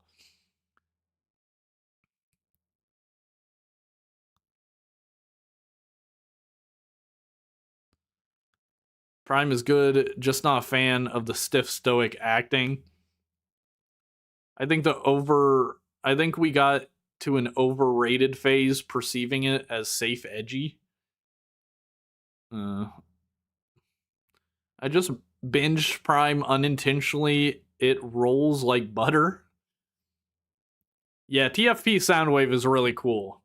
I think it's got a really interesting take on Soundwave. I really like the Starscream in TFP. I think Starscream is really cool. I think Megatron is like unhinged in a kind of interesting way. Okay, so after Transformers Prime, I guess it's gotta be Robots in Disguise, right? Which, this show, I'm sorry, but it's gonna be a D tier off rip. I do think the Decepticons are interesting because the Decepticons are all like animal themed, like Steeljaw and Thunderhoof. I thought they're fun. I actually watched season 1 of this show. I watched the full season 1. I started to watch season 2 and I thought it was really boring, so I stopped.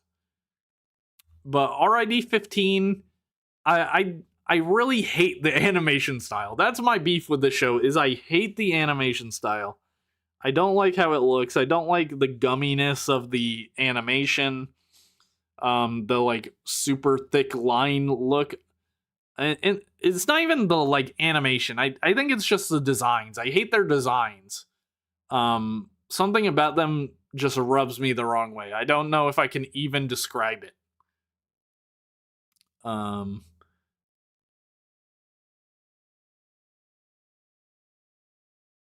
Peak looking hat, thank you. I love RID 15.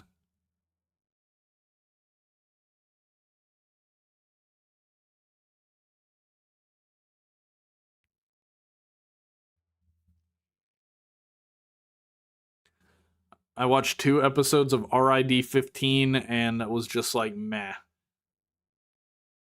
Look at how they massacred my boy. Looks at Sideswipe. I hate Sideswipe in the show.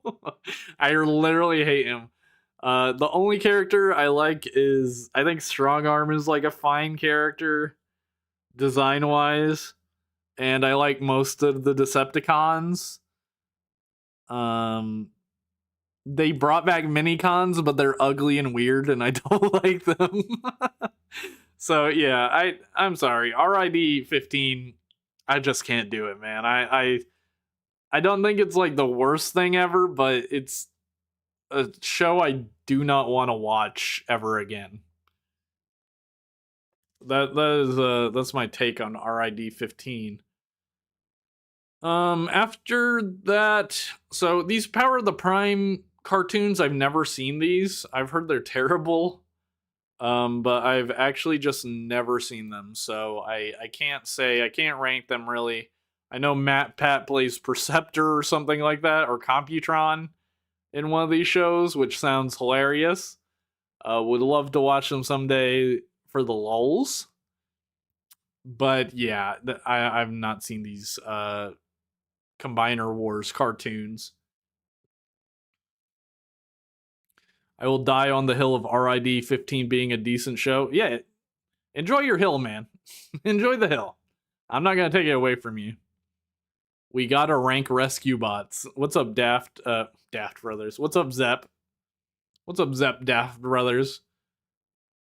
Zep, you gotta do a Ninjago tier list. I've been slowly watching Zep become obsessed with Ninjago on Discord.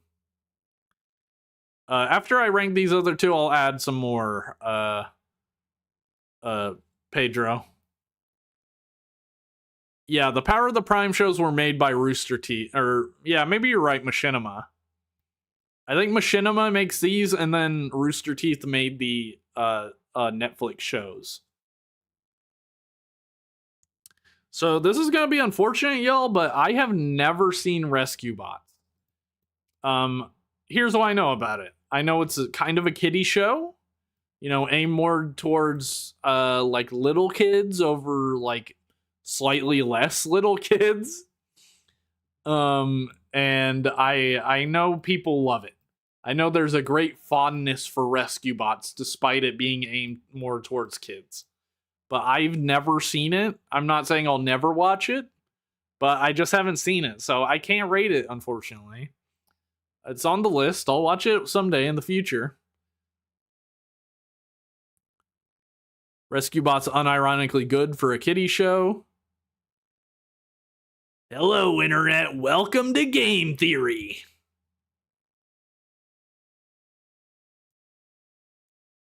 I only watched the Prime crossovers for Rescue Bots. Yeah, I know it's connected to Transformers Prime in some way, which is kind of bizarre. But yeah, I've not seen it, unfortunately. Transformers Cyberverse. I think we're going to have some mixed opinions in chat on this. Oops. No, that is not what I'm doing. I think we're going to have some mixed opinions on this one in chat. Transformers Cyberverse is a show I watched a good amount of. I watched a good amount of Transformers Cyberverse when not when it was coming out, but kind of around the time that it was coming out. And I'm gonna say right now, I think it gets a lot of unnecessary hate. I think the first like 10 episodes are rough for sure. And I think it's got a lot of humor that probably misses the mark for people. But this is a decent Transformer show, man. This is like quite a good Transformer show. Better than a lot of the ones I grew up with, to be quite honest. My Ninjago video will be the only correct one on the planet. This is because I am the only Ninjago fan to have read a book.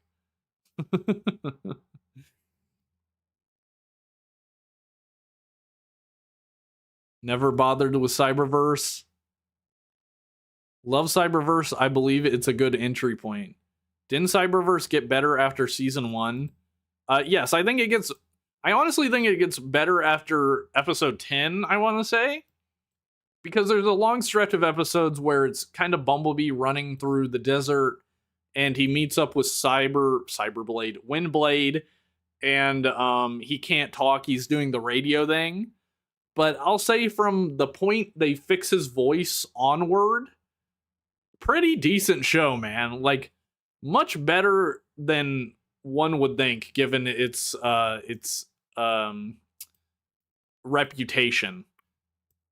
I'm actually going to put Cyberverse in B tier above G1, to be honest. I feel like Cyberverse, I think this was kind of the plan with Cyberverse. It uses all evergreen designs, and I'll say the animation is not my favorite. I definitely get people who might not like the animation style, but I think the show itself, the story, it's pretty fun, man. I definitely need to go back and watch the rest. Cyberverse Season 3 is very good. The Hot Rod arc is amazing. Yeah. I think the show kind of gets a bad reputation because the toy line was kind of ass. And that was like the main unfortunate thing about the show. But yeah, that I think Cyberverse is actually top of B tier for me. Okay. So what do I need to add? What do I need? I need to add some of the shows we missed. So we need the Netflix stuff. Transformers Siege poster. Okay, from Netflix. I can't use that.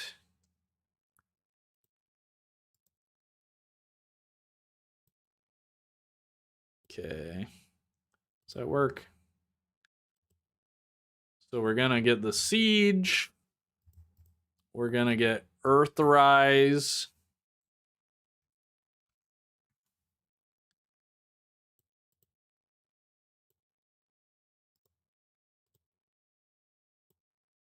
And we're gonna get Kingdom.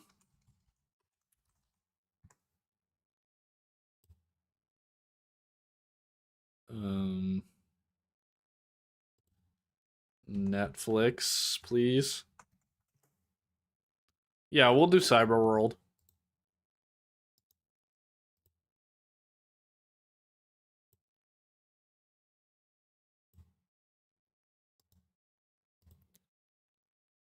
Uh-huh. And then Earthspark.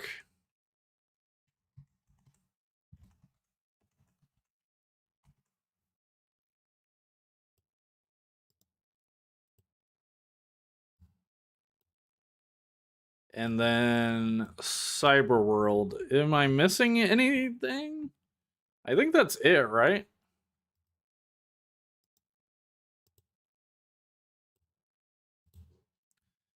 Okay. Let's add this. Let's add this. Add this. Add this. Okay. Okay, black screen is it's gonna come back. There we go. So okay, so the Netflix shows. I'm really interested to hear what people think about these Netflix shows because oh brother, I'm gonna be honest, I'm kind of a hater, man. I think the animation is kind of fine, kind of okay. I think it's, the animation is largely based on the toys. So let's start with Siege. Siege takes place on Cybertron. It's during the war. The Siege had such a good toy line, and the fact that it was getting a show on Netflix, I found very exciting. So I did start with Siege with an open mind, and I did enjoy Siege, man. I think Siege is pretty good, like not pretty good, but like decent enough that I would put it in B tier. I think you could show someone, a new fan, Siege, and they'd be like, okay, this is pretty cool. It's kind of like Transformers 1, I guess. Kind of, on Cybertron. It's a war between Decepticons and Autobots. It kind of gives. It's one of the first real shows, I feel like, that really goes in depth on that era of the Transformers lore. Don't think they're based on the toy model. Yeah, maybe they're a bit different. Maybe it's almost like the Bionicle cartoon where they're kind of adapted versions of the toys. Siege on 1.5 speed is good. Earthrise. Let's move on to Earthrise. Which is a show I did not like at all. I did not like Earthrise. I first of all, I hate that it's called Earthrise because they're not in Earth, they're in space most of the show. I remember just being confused by the plot. It seemed like pointless, to be honest. Like a lot of the show, what was happening, I honestly can't remember much of what happened. I remember the Marauders showing up with Sound Blaster and Bug Bite.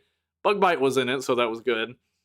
And I remember them fighting Scorponok at some point, kind of just randomly.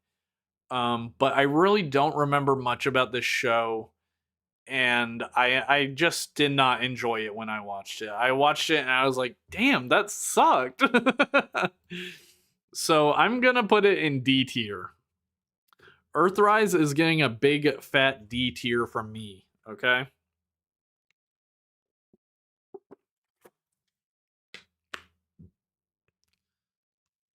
There was no Siege Bumblebee in RC, so the robots stick out. Yes, I know. I remember that. That was so annoying.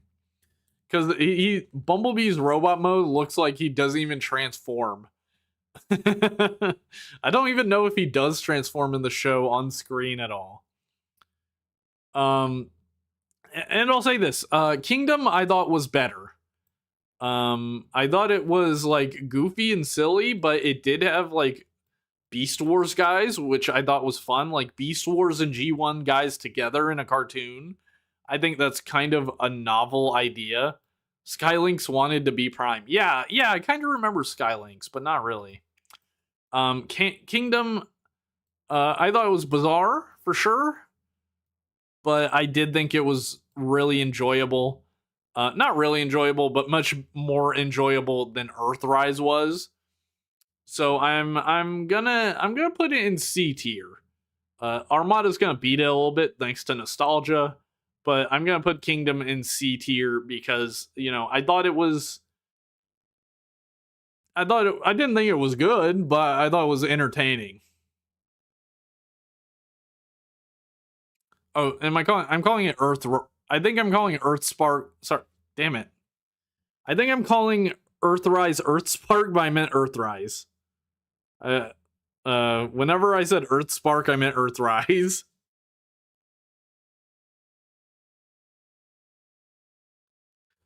Okay. Let's talk about Earthspark. Earthspark, I've seen season 1. And let me just say, season 1 of Earthspark, brother, I'd be tempted to put it in S tier. I enjoyed it so much. I really liked so much of the show. I liked all the new characters. I liked what they were doing with the legacy characters. I like that it's kind of a sequel to G1. It feels like things have progressed in a way past the stuff we've seen over and over, Optimus versus Megatron. We've seen it so much. And I'm not saying that story's bad, I'm just saying it's been told a lot. So the fact that Earthspark goes past that, I feel like there's some great battle scenes in the first season of Earthspark. Optimus and Megatron versus the Seekers was a really awesome scene, like battle. It was the first Transformers show that I noticed that does like the combination of 3D graphics with like 2D effects, which made it really pop. A Jawbreaker, hashtag Nightshade, Twitch and Thrash, all great new characters to me. I like their adaptations of Grimlock and Wheeljack. I thought it was a great first season, man. I would have put it in S. And but I can't. I can't put it in S because I know I haven't seen season 2 to 4. I think there's 4 seasons kind of. I haven't seen seasons 2 to 4. Tarantulas was in the show. That was awesome. I haven't seen anything past season 1. So I thought season 1 was incredible. I know that everything past season 1, I've heard nothing good about it. I'm just gonna be honest. I've heard bad. The most fair person I've talked to about it was JCC2224. Because he said he didn't really notice a downgrade in animation, which is a big criticism I've heard.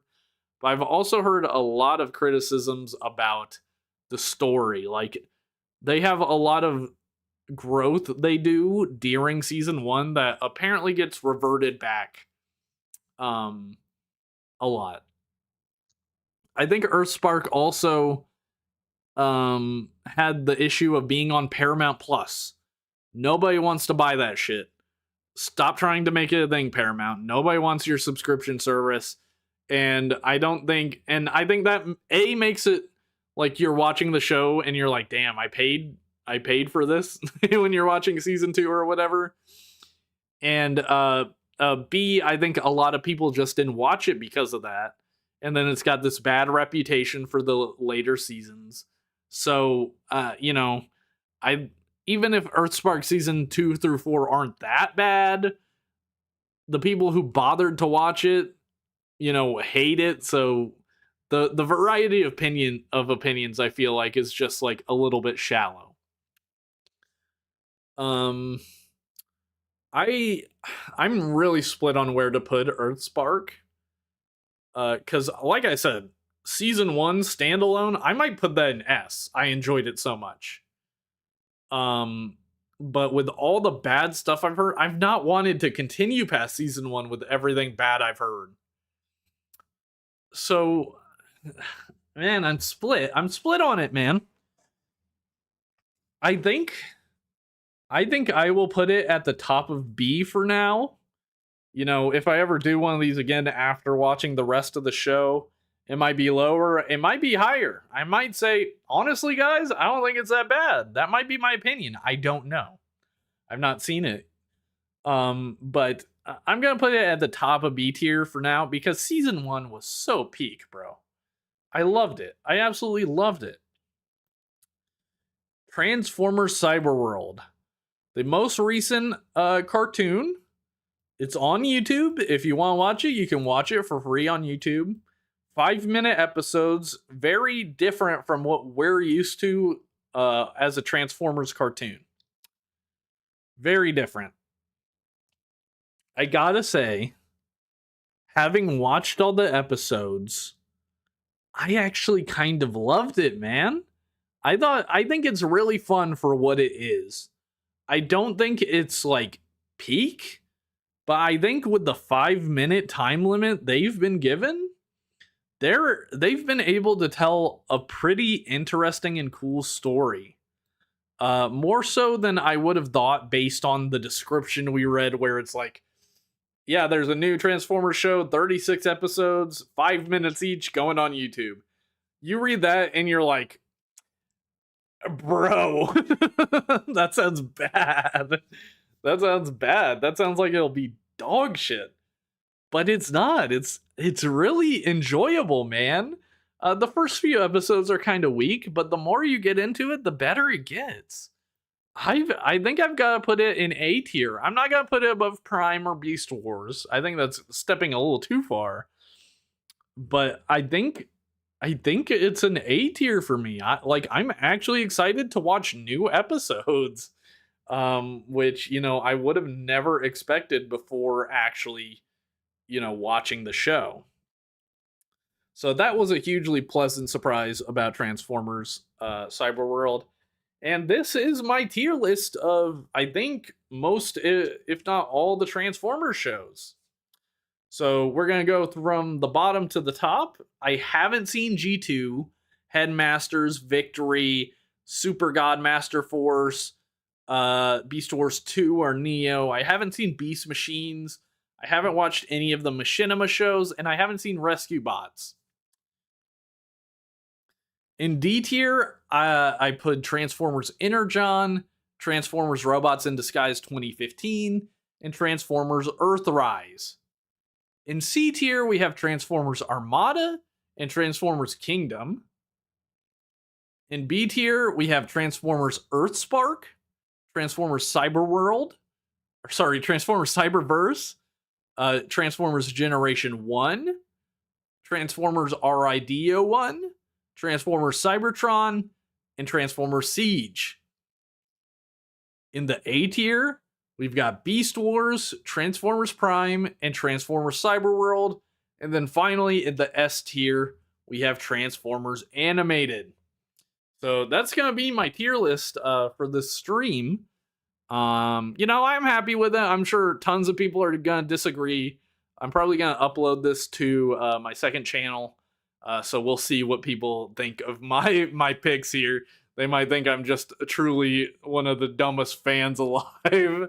But this is genuinely how I feel. I really went with my genuine feelings on this ranking. So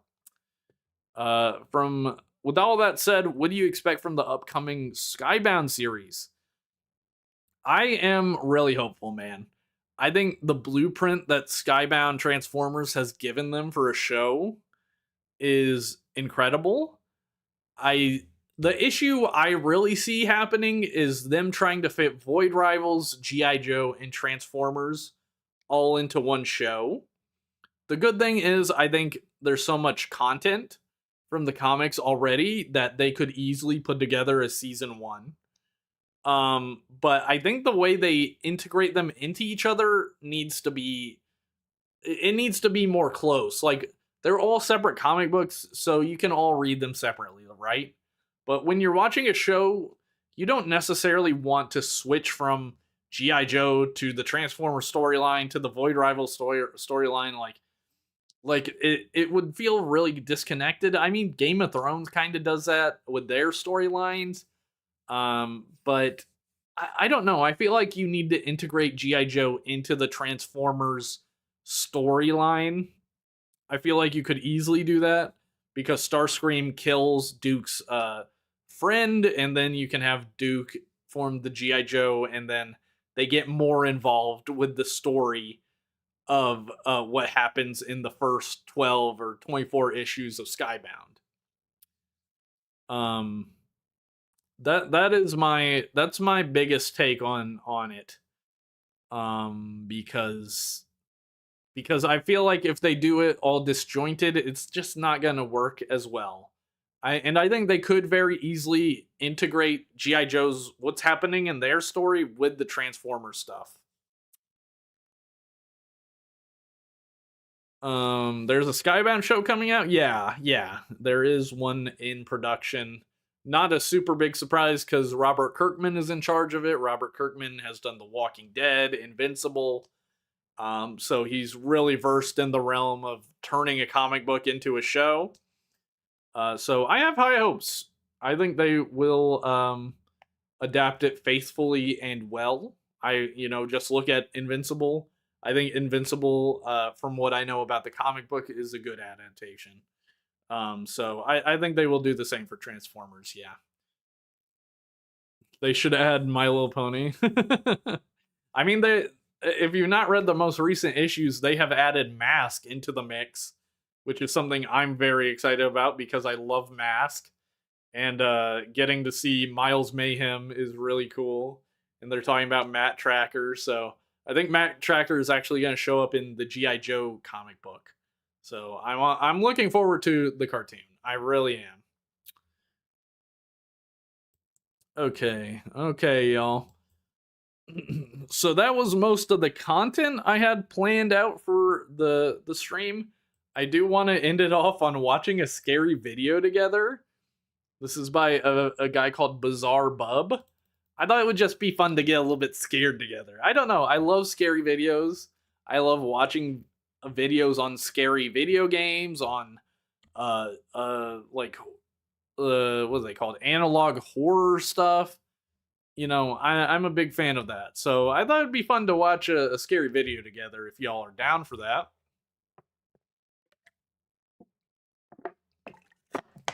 Brutal Death Formers, the TV show, yeah. Let me check my phone. Dude, I'm hungry. I'm hungies.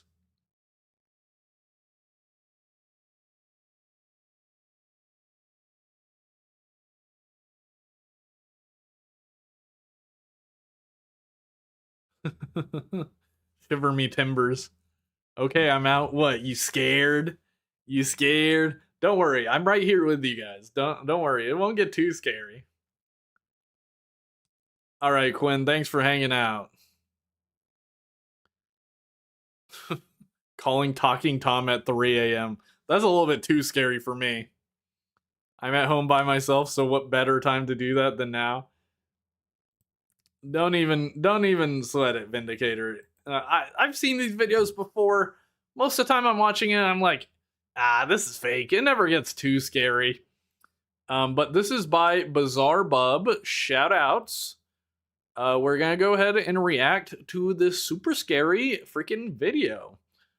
I like to watch tornado videos. I think that would actually be scarier for me than like this stuff. Courage the dog prepared me for this moment. The slab. I'm quaking in my boots. All right, let's start watching. 25. A father named Steven uploads a video showing security footage of his bedroom. What concerns him about this video is the fact that his daughter often plays here alone, and something else. As of recent, he and his family have been keeping their distance from this. You ever go to a friend's house and you walk in and like you low-key feel like it's creepy? Like there's a creepy vibe to their house. Like not even like it's actually scary, just more like, I don't know, like it's just something you're not used to. Maybe it's a form of like anxiety, but you're just like kind of creeped out by it. I've had that a couple times growing up, where I go to someone's house and like the vibe would low-key be off. Like it'll look like a house like this. Room, and it has to do with a video recording that Steven took of their bedroom door. According Okay. to Steven, he was alone in his room when he saw the door moving on its own. Right. Classic.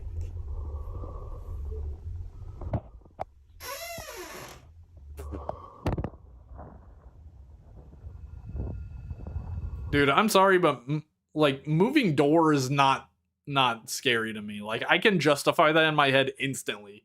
Oh, there's a draft, or like gravity.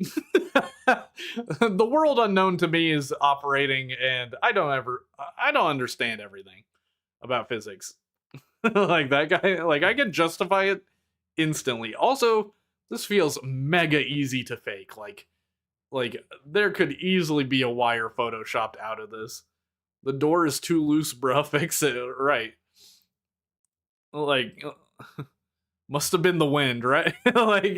like something like that happens, and I'm not instantly like, what the hell? There's a freaking ghost in my house.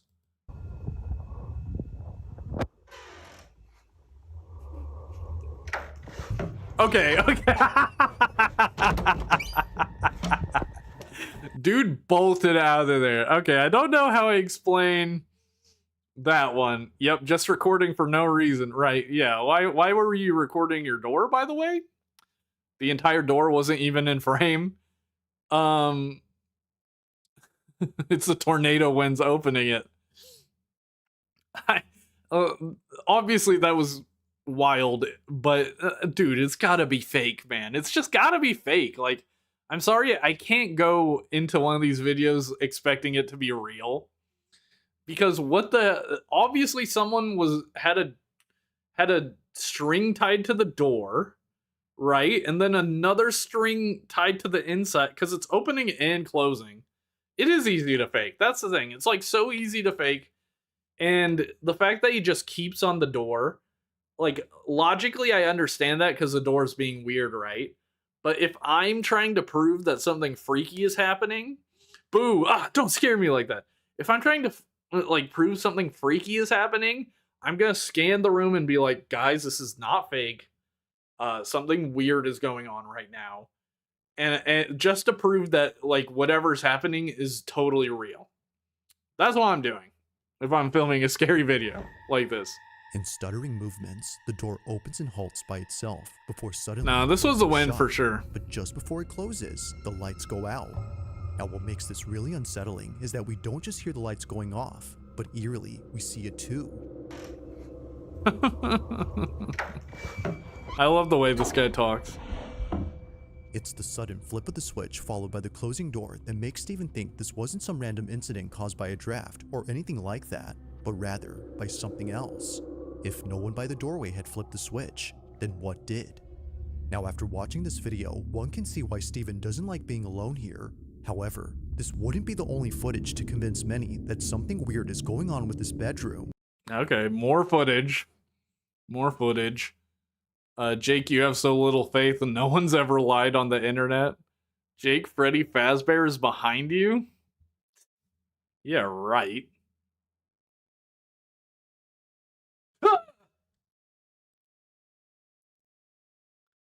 Sounds like the Burger King foot lettuce guy.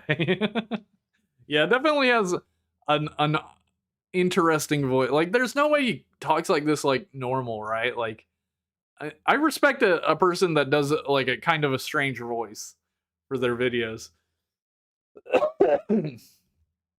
My bad if that's just how he talks.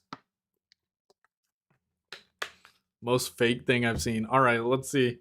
What's haunting this kid? In another video taken before this, Steven noticed something that he hadn't seen at first. SpongeBob? One night, while Steven was playing with his daughter, he captures this. Okay. What's that character? What is that? Is that like a troll or something? Are you sure? Yeah. Okay.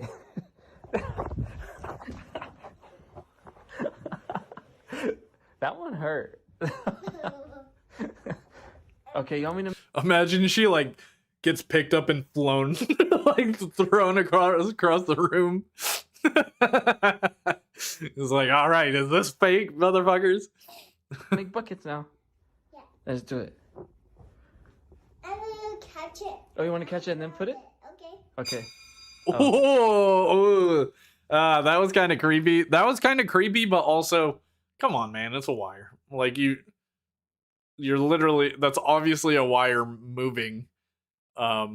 Also, I love the scary sting sound effect added in.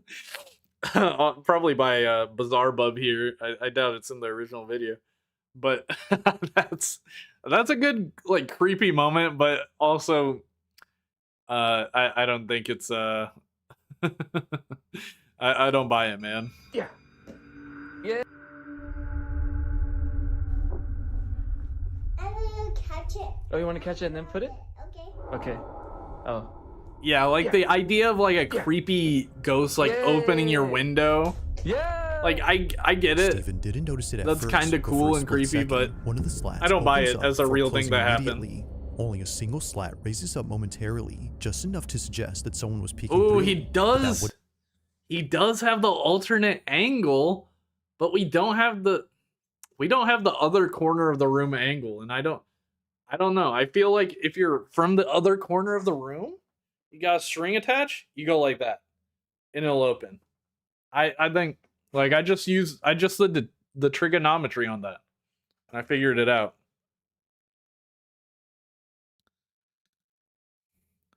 The rumors are true about Lego making a Megatron. What alt mode would he have? I think they might deadass just do Megatron with no alt mode. Because everything he turns into is a weapon or a military vehicle, which they don't do. So I think he either doesn't get made or he doesn't transform. be possible because according to Steven, Might as well this just use room the is kitchen on the nightmare second sound floor. effect for the There's full no effect. possible way somebody can just come up here and move the blinds. I It's agree. because of this fact that makes what happens next that much more unsettling. Take a look. Yeah. Yay. Is it gonna do it again? You want the small one? Yeah. Here you go. Oh, oh. This is too Sorry. small. It's too small. Yeah. Oh, you got it. No, almost. I mean, you hit SpongeBob though. Yay! Last one. Yeah, I feel like it's just Now, as if like things couldn't get any creepier, Steven points out something that makes this whole occurrence even more terrifying. I just want to bring up security footage, POV from when it happened. I'm just gonna zoom in and you just tell me what you see. okay. Oh, you got it. There are no fingers. Well, yeah, man, I know.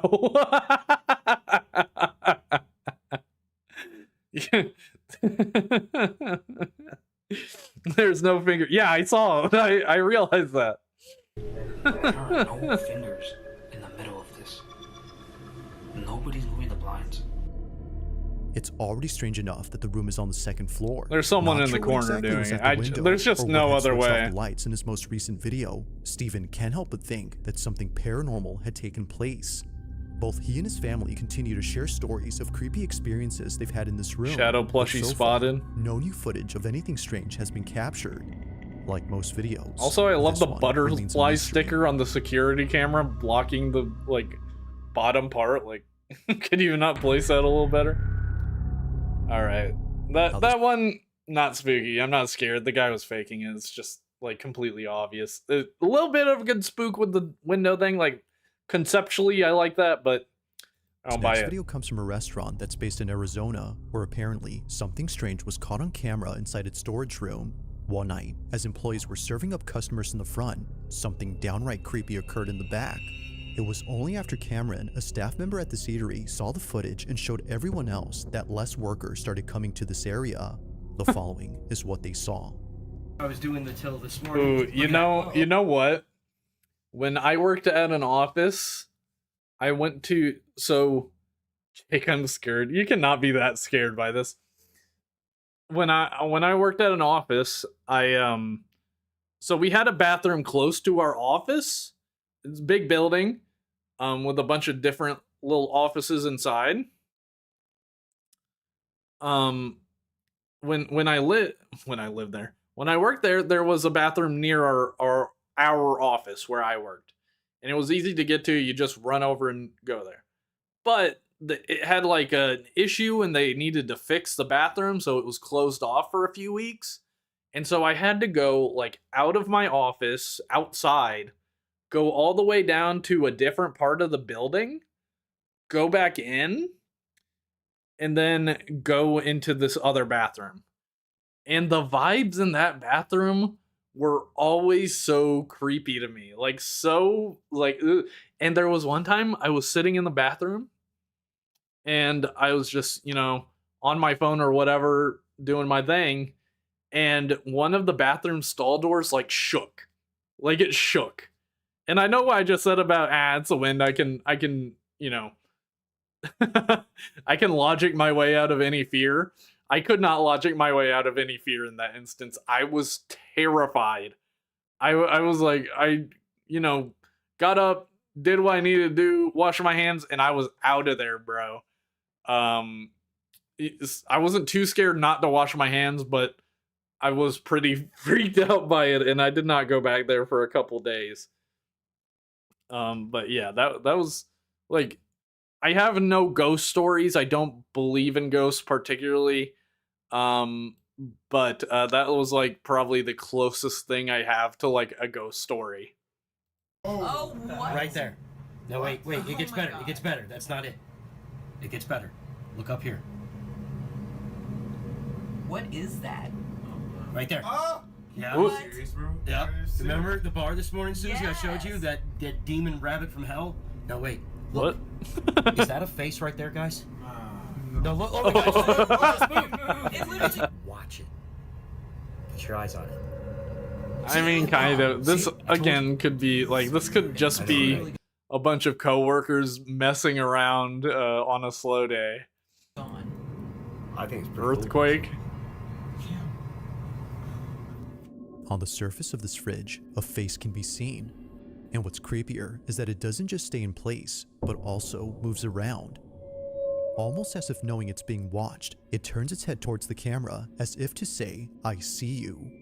But that's not all, because just then, the face Did disappears. you see it? While the restaurant has already seen plenty of weird stuff around here before, it's this video in particular that has them the most spooked. And understandably so, especially when considering that a few months back, another strange incident was caught on camera. On this particular night, it was closing time at the restaurant when a staff member noticed the emergency exit at the back was left open. As he says, he was walking cautiously towards the exit door when he felt a sudden tap on his shoulder. Okay, tap on the shoulder, I don't buy it, man. I'm sorry. I'm sure it was a very real experience to this gentleman, but you get a tap on the shoulder, I'm like, okay, man, I don't know what to tell you about that sensory issue you just had. Like, like, that's such a, like, you could, it's not even faking it, it's just, like, lying. It's just, like, lying to a degree. Even if they believe it, like, you just felt something and you felt weird.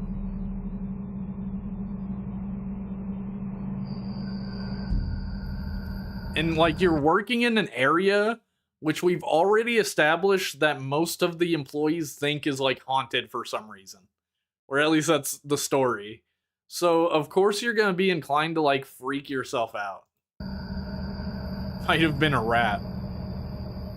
Seeing no one else around, it makes no sense for this to have appeared.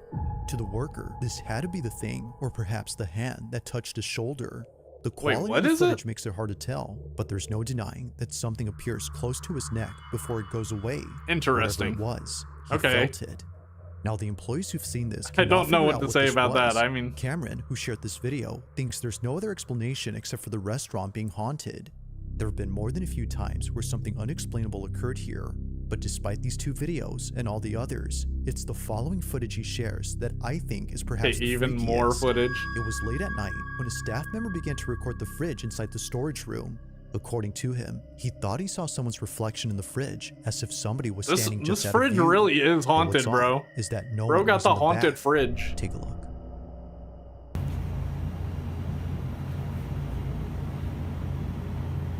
Got the haunted fridge photo today. Am I tripping? What?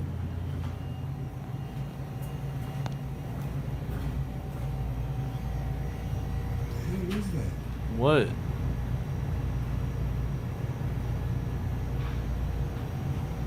Nah, man. I actually can't see what he's talking about. This guy's just filming a fridge. Like, do you guys see it? It looks dirty. Looks a bit dirty to me. Like a spot that you should, like, spray and... While looking at something that frankly might be due to pareidolia, this happens. A broken locker door swings open all the way. It flies open right That's when fine. it gets close. That's a good jump scare. Obviously fake. Come on. Come on. Again, the string. The string is king with these fake videos, man. To save to save the restaurant, they need Gordon Ramsay and not blame it on the ghost. Yeah, I guess this could be like a clever promotional scheme. Would you fight a ghost? No. Scary, blurry reflection. I don't even see a reflection. It's psychological, like you said, Jake. A lot of people materialize symptoms and other events that were never real. Yeah, I know. This guy's afraid of the fridge. Fully shut. Had he this is a very clever things could fake have ended very video. Badly for him. I'm sorry. Luckily, I don't that want to be doesn't this way, happen. but this is But who I still, am. Even with no injury sustained, The fridge is a robot in disguise. It is weird that he thought he saw a face in the fridge, but again, it could have just been pareidolia. Yet seeing the video... What is pareidolia? I like that Bizarre Bub doesn't even see what this guy is seeing. He's like, I think this guy's out of it, man. Eating Taco Boa. I'm not reading that out Where a loud. face appears, which happens to be on the same fridge, makes you wonder if he actually saw something before. Perhaps, like the rest of the video seemed to show, it's not the whole restaurant that's haunted. Maybe it's just the kitchen area. But whether haunted or not, I'll let you come up with your own conclusions. Just what exactly is going on at this restaurant? Bruh. When I used to work at Petco years ago, I worked in the back room and everyone told me the building was haunted. I was alone back there 90% of the time, and safe to say my anxiety was always high. That's asshole-ish of people to tell you that. Like, did anything even ever happen? Probably not, I'm guessing. Mothman. I went to the Mothman Festival in like 2019 in Pleasant Point, West Virginia. Yeah, no real story attached. I just went there and I like Mothman. Pareidolia is just the phenomenon of seeing faces and things. Oh, okay. I had that a little bit when I moved into an apartment as a kid. My parents moved in there and there was like a stain on the wall, and I felt so deeply that it looked like a face and it creeped me out. But then I just kind of got over it. The apartment wasn't haunted. I was just like, okay, nothing's bad. It just looked weird. Joey Wilson is a father who lives in Sacramento, California, where he and his family have been happily living for the past 2 years. But not everything has been entirely pleasant at home. Things between him and a quote-unquote neighbor have gotten very strange. According to Joey, there's an old lady who keeps peeking at him through his bushes in the backyard. Ooh, I don't know why, but that just sent a shiver up my spine. That what I imagined is probably far more creepy than what's actually in this video, but I just, the idea of an old lady just peering through the trees, staring at you, like in your own yard, it's weird. FNAF drip, let's go, yeah. Ooh, I got a little tingle there. That one actually, like, the idea of it creeped me out. Often appears in this area, just staring at him from a distance. Now he's already called police to remove this person from his property, as he believes it could have been an elderly person who was lost and confused. But when police came, they couldn't find anyone, let alone any traces of a person who was hiding. If no one was there, then how is it that Joey was able to record a face hiding in the bushes? Take a look. The motion blur, bro. Where is it? I feel like I'm playing Where's Waldo. Hold on. I want to find it first. I don't see it. Do you see her? Look at that face. Oh, ooh. It's right here. It's right here. Ew, I got shivers. That's actually creepy. That's actually creepy. I don't know why. Ooh. Ooh. Oh my god. Ew. Ugh. Dude, Ugh, she how looks weird. scary is that? Oh my god, dude. How far apart are they? I can barely see the face, bruh. You can just see like the nose and the eyes. Ugh. Ew. Was that one actually creepy to you guys too, or is it just me that's weirded out? It's fucked up. What the she's crawling through all this bro. Ew. The supposed old lady that Joey keeps seeing in his backyard is briefly seen on camera, but if you look closely, something about her seems a bit off. It's the way she appears that might be the reason why so many think this wasn't a stranger, but instead, something else. Whether it's the pale complexion, That's just a or the regular unnatural ass movement of lady this figure, in the woods, Joey has though. found it necessary to build a In the fence in front of woods the and bushes weird where it and keeps being showing weird. up.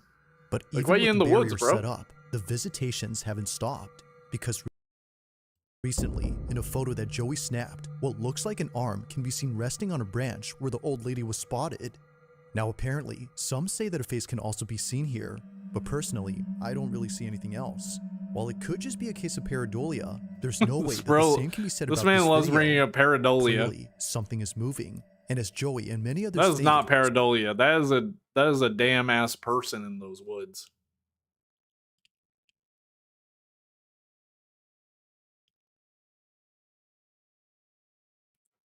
Looks more like a man's face. Yeah, I guess you can't something really about it tell just for didn't sure feel the right. gender. Perhaps nightmare fuel would be the best way to describe what was captured. But it does look like it's like a really pale person with like really sunken in red eye bags. That's what it looks like to me.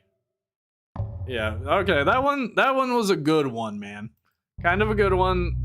You know, definitely could be fake. Also, weird shit happens sometimes. There could be just a weird old homeless person that like kind of chills out in his woods for some reason. Reported in March of 2023, footage of a house undergoing construction was shared online after something in it happened that terrified the person who caught this. That person is known as Deaf Paddler, and if you couldn't guess by his nickname, he was born deaf. Interesting. Now, even though he's unable to hear, he's still able to work. And by work, I mean work. One look at his social media, and you'll find videos of him either building a kayak from scratch or working on a property undergoing major construction. Damn. But if you keep looking, you'll find a video that's entirely different from the rest. On March 10th of 2023, Deaf Being Paddler stalked by uploads a Emperor video describing Palpatine. the property he's currently remodeling. Although no words are said, you can tell that he's freaked out. I came to the house. There was an unfamiliar sound. It was big. It went round back. Now Deaf Paddler goes on to show the rest of the house, but it's while doing so that things get very strange. This is what he caught. Sorry, not to be insensitive, but did he say there's a big sound? Maybe he's not like fully deaf. Maybe he's got like some hearing. That's all it is, Jake. Just an old homeless person who stays near the houses to feed from garbage bins. Yeah, who knows? I mean, who knows? Could be a freaking witch or whatever, man. Bad quality makes everything look haunted. True. What's up? Nothing's logical.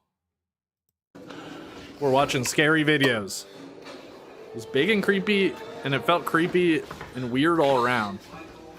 I followed downstairs to the basement.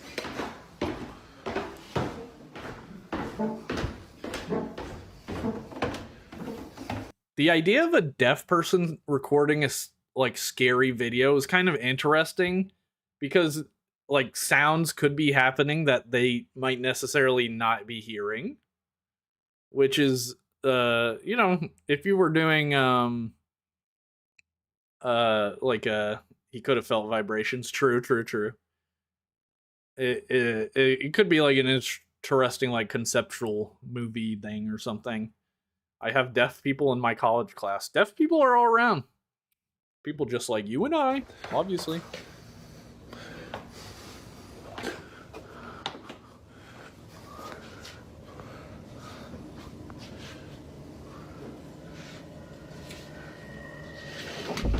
Oh shit. While recording in the basement, a chair suddenly moves forward, but it doesn't just move in any direction.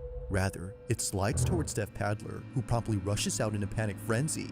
Like someone offering a seat, the chair becomes immediately available. Yo, the ghost was just trying to chill with you, man. What's your issue? Why are you running away? He's just offering up a seat. Maybe the chair is haunted. The chair is attacking. But it's the way it vigorously advances towards him that paints a totally different picture. As it seems, his presence there was unwanted.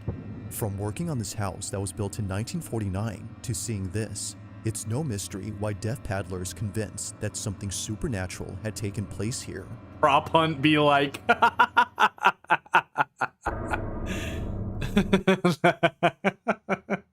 Average prop hunt match. Chair jump scare. Now, there are plenty of videos where pareidolia seems to explain the supposed paranormal thing we see from a distance, but every so often, that explanation doesn't quite hold up. On December 6th of 2025, a strange video was posted by a man who thought he was just seeing things. It was shared on his social account, which primarily consists of places that he's traveled and family videos.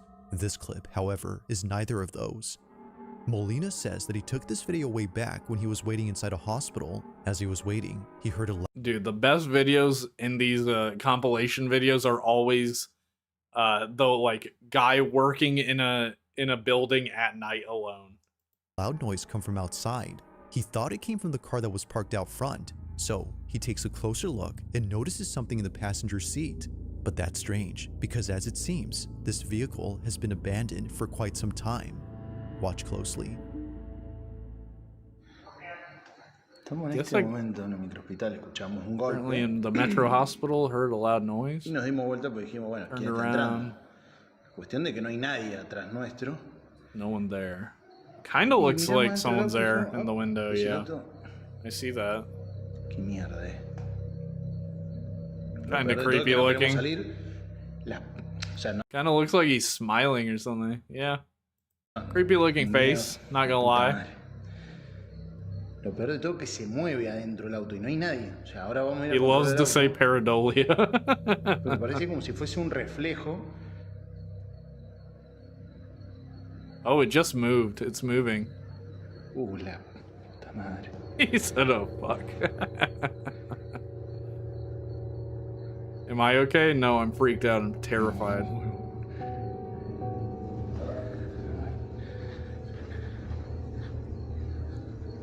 Ya, salimos rápido para que vean que no es mentira. Mamá, la piel de gallina. Brother, I have goosebumps. Piel de gallina. Cagazo. See, this is a good video. Because it shows him looking at the car. There's no... I did not see any obvious jump cuts. There's obviously like a creepy face and like this guy is not schizo. I saw the same thing he saw. It must be like a... No, I don't know. I of course I'm erring on the side of caution. I'm thinking a very well-made fake, but... Oh, hello. Hello, Mr. Puppy. Montón. Now, if he backs up, will he see it again? Because if that's the case, it must be a weird reflection, right? He's walking with his back turned to it. It does look like there's a face there, man. This must just be a weird-ass reflection. Mira la puta que te parió. Right?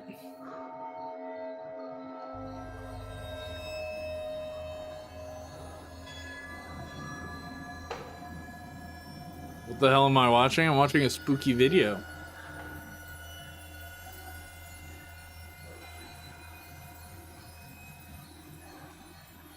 No, chavo. No. I just don't know what could be causing a reflection like that, but it does look pretty crazy, I'm not gonna lie. But he walked over to the car, opens the door, like it's gotta be a reflection. Me desapareció. Perhaps thinking that someone was messing with him, he takes a closer look at the vehicle, but as he checks all around, he finds no one. If anyone was pulling a prank on him, the backseat would have been a convenient space to hide in. Yet, as we see, the space is clear. So understandably, Molina walks away, now feeling more scared. He takes another look. You think it's and out of edited? nowhere, Completely the face shows possible. up again. Only this time, The way it pops up is really good. Like, freaked out, for it to Molina be ends a the recording reflection, and that's shares the crazy. video on his page. It's the only recent video on there, which for some reason doesn't have much info or any context.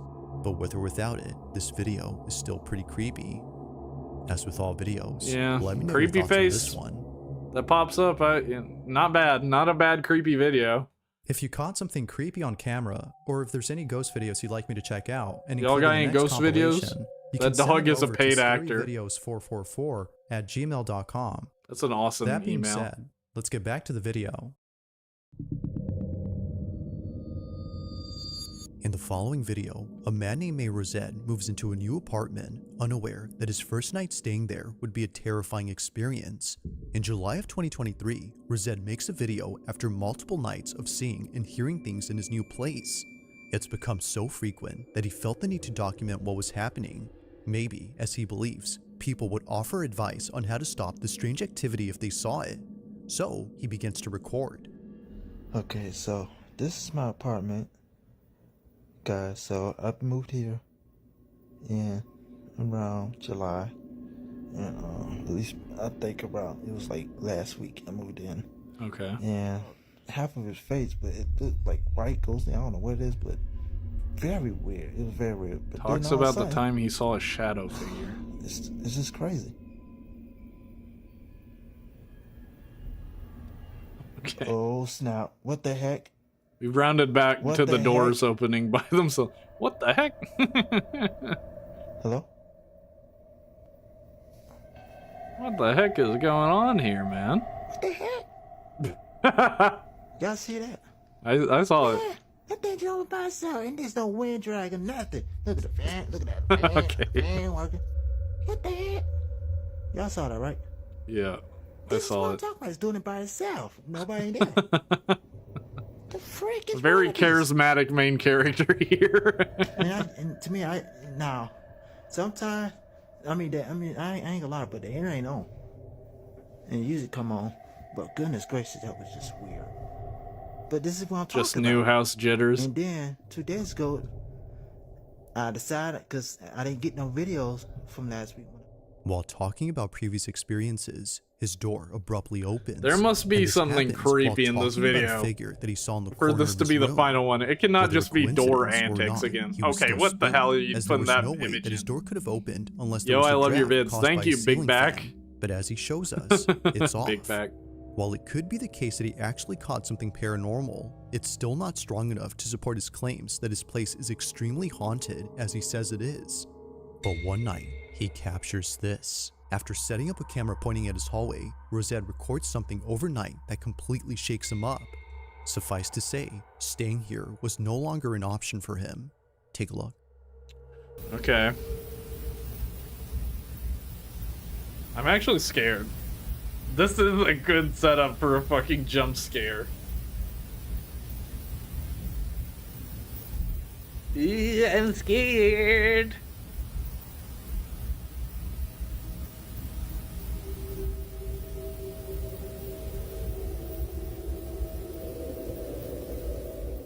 Now it's hard to see at first, God but if damn you it. look closely, What you can was- see something moving in the dark.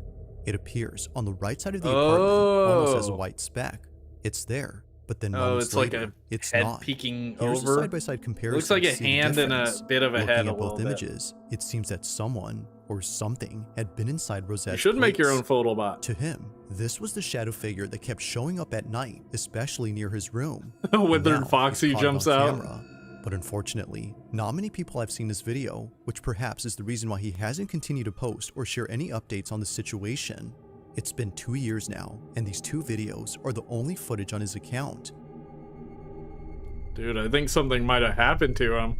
Thanks for watching, and I hope you enjoyed. All right. Shout out to Bizarre Bub. If I cut this into its own video, then it's gonna be linked in the description. You should go subscribe to him. Shout out to him for making this video. But yeah, I think yep. I think that's gonna be it for tonight, gamers. It's been a fun stream. Been a fairly long stream, 3 hours. Gonna have to call it here, buddy. Been a great stream. Thanks, Oh, Jesus. Thanks, Vindicator. Thanks to everyone that showed up for the stream. It was really fun. We'll do this again next week. I have a surprise for y'all next week, so be ready for that surprise. You'll see I've been posting the live streams ahead of time, scheduling them. So you guys will see the thumbnail for next week's stream on Monday, okay? But yeah, next week we're gonna have some fun as well. So thanks for joining. Really appreciate you. Have a good time at work, KR Brickbot, and I'll see you guys next time. Bye.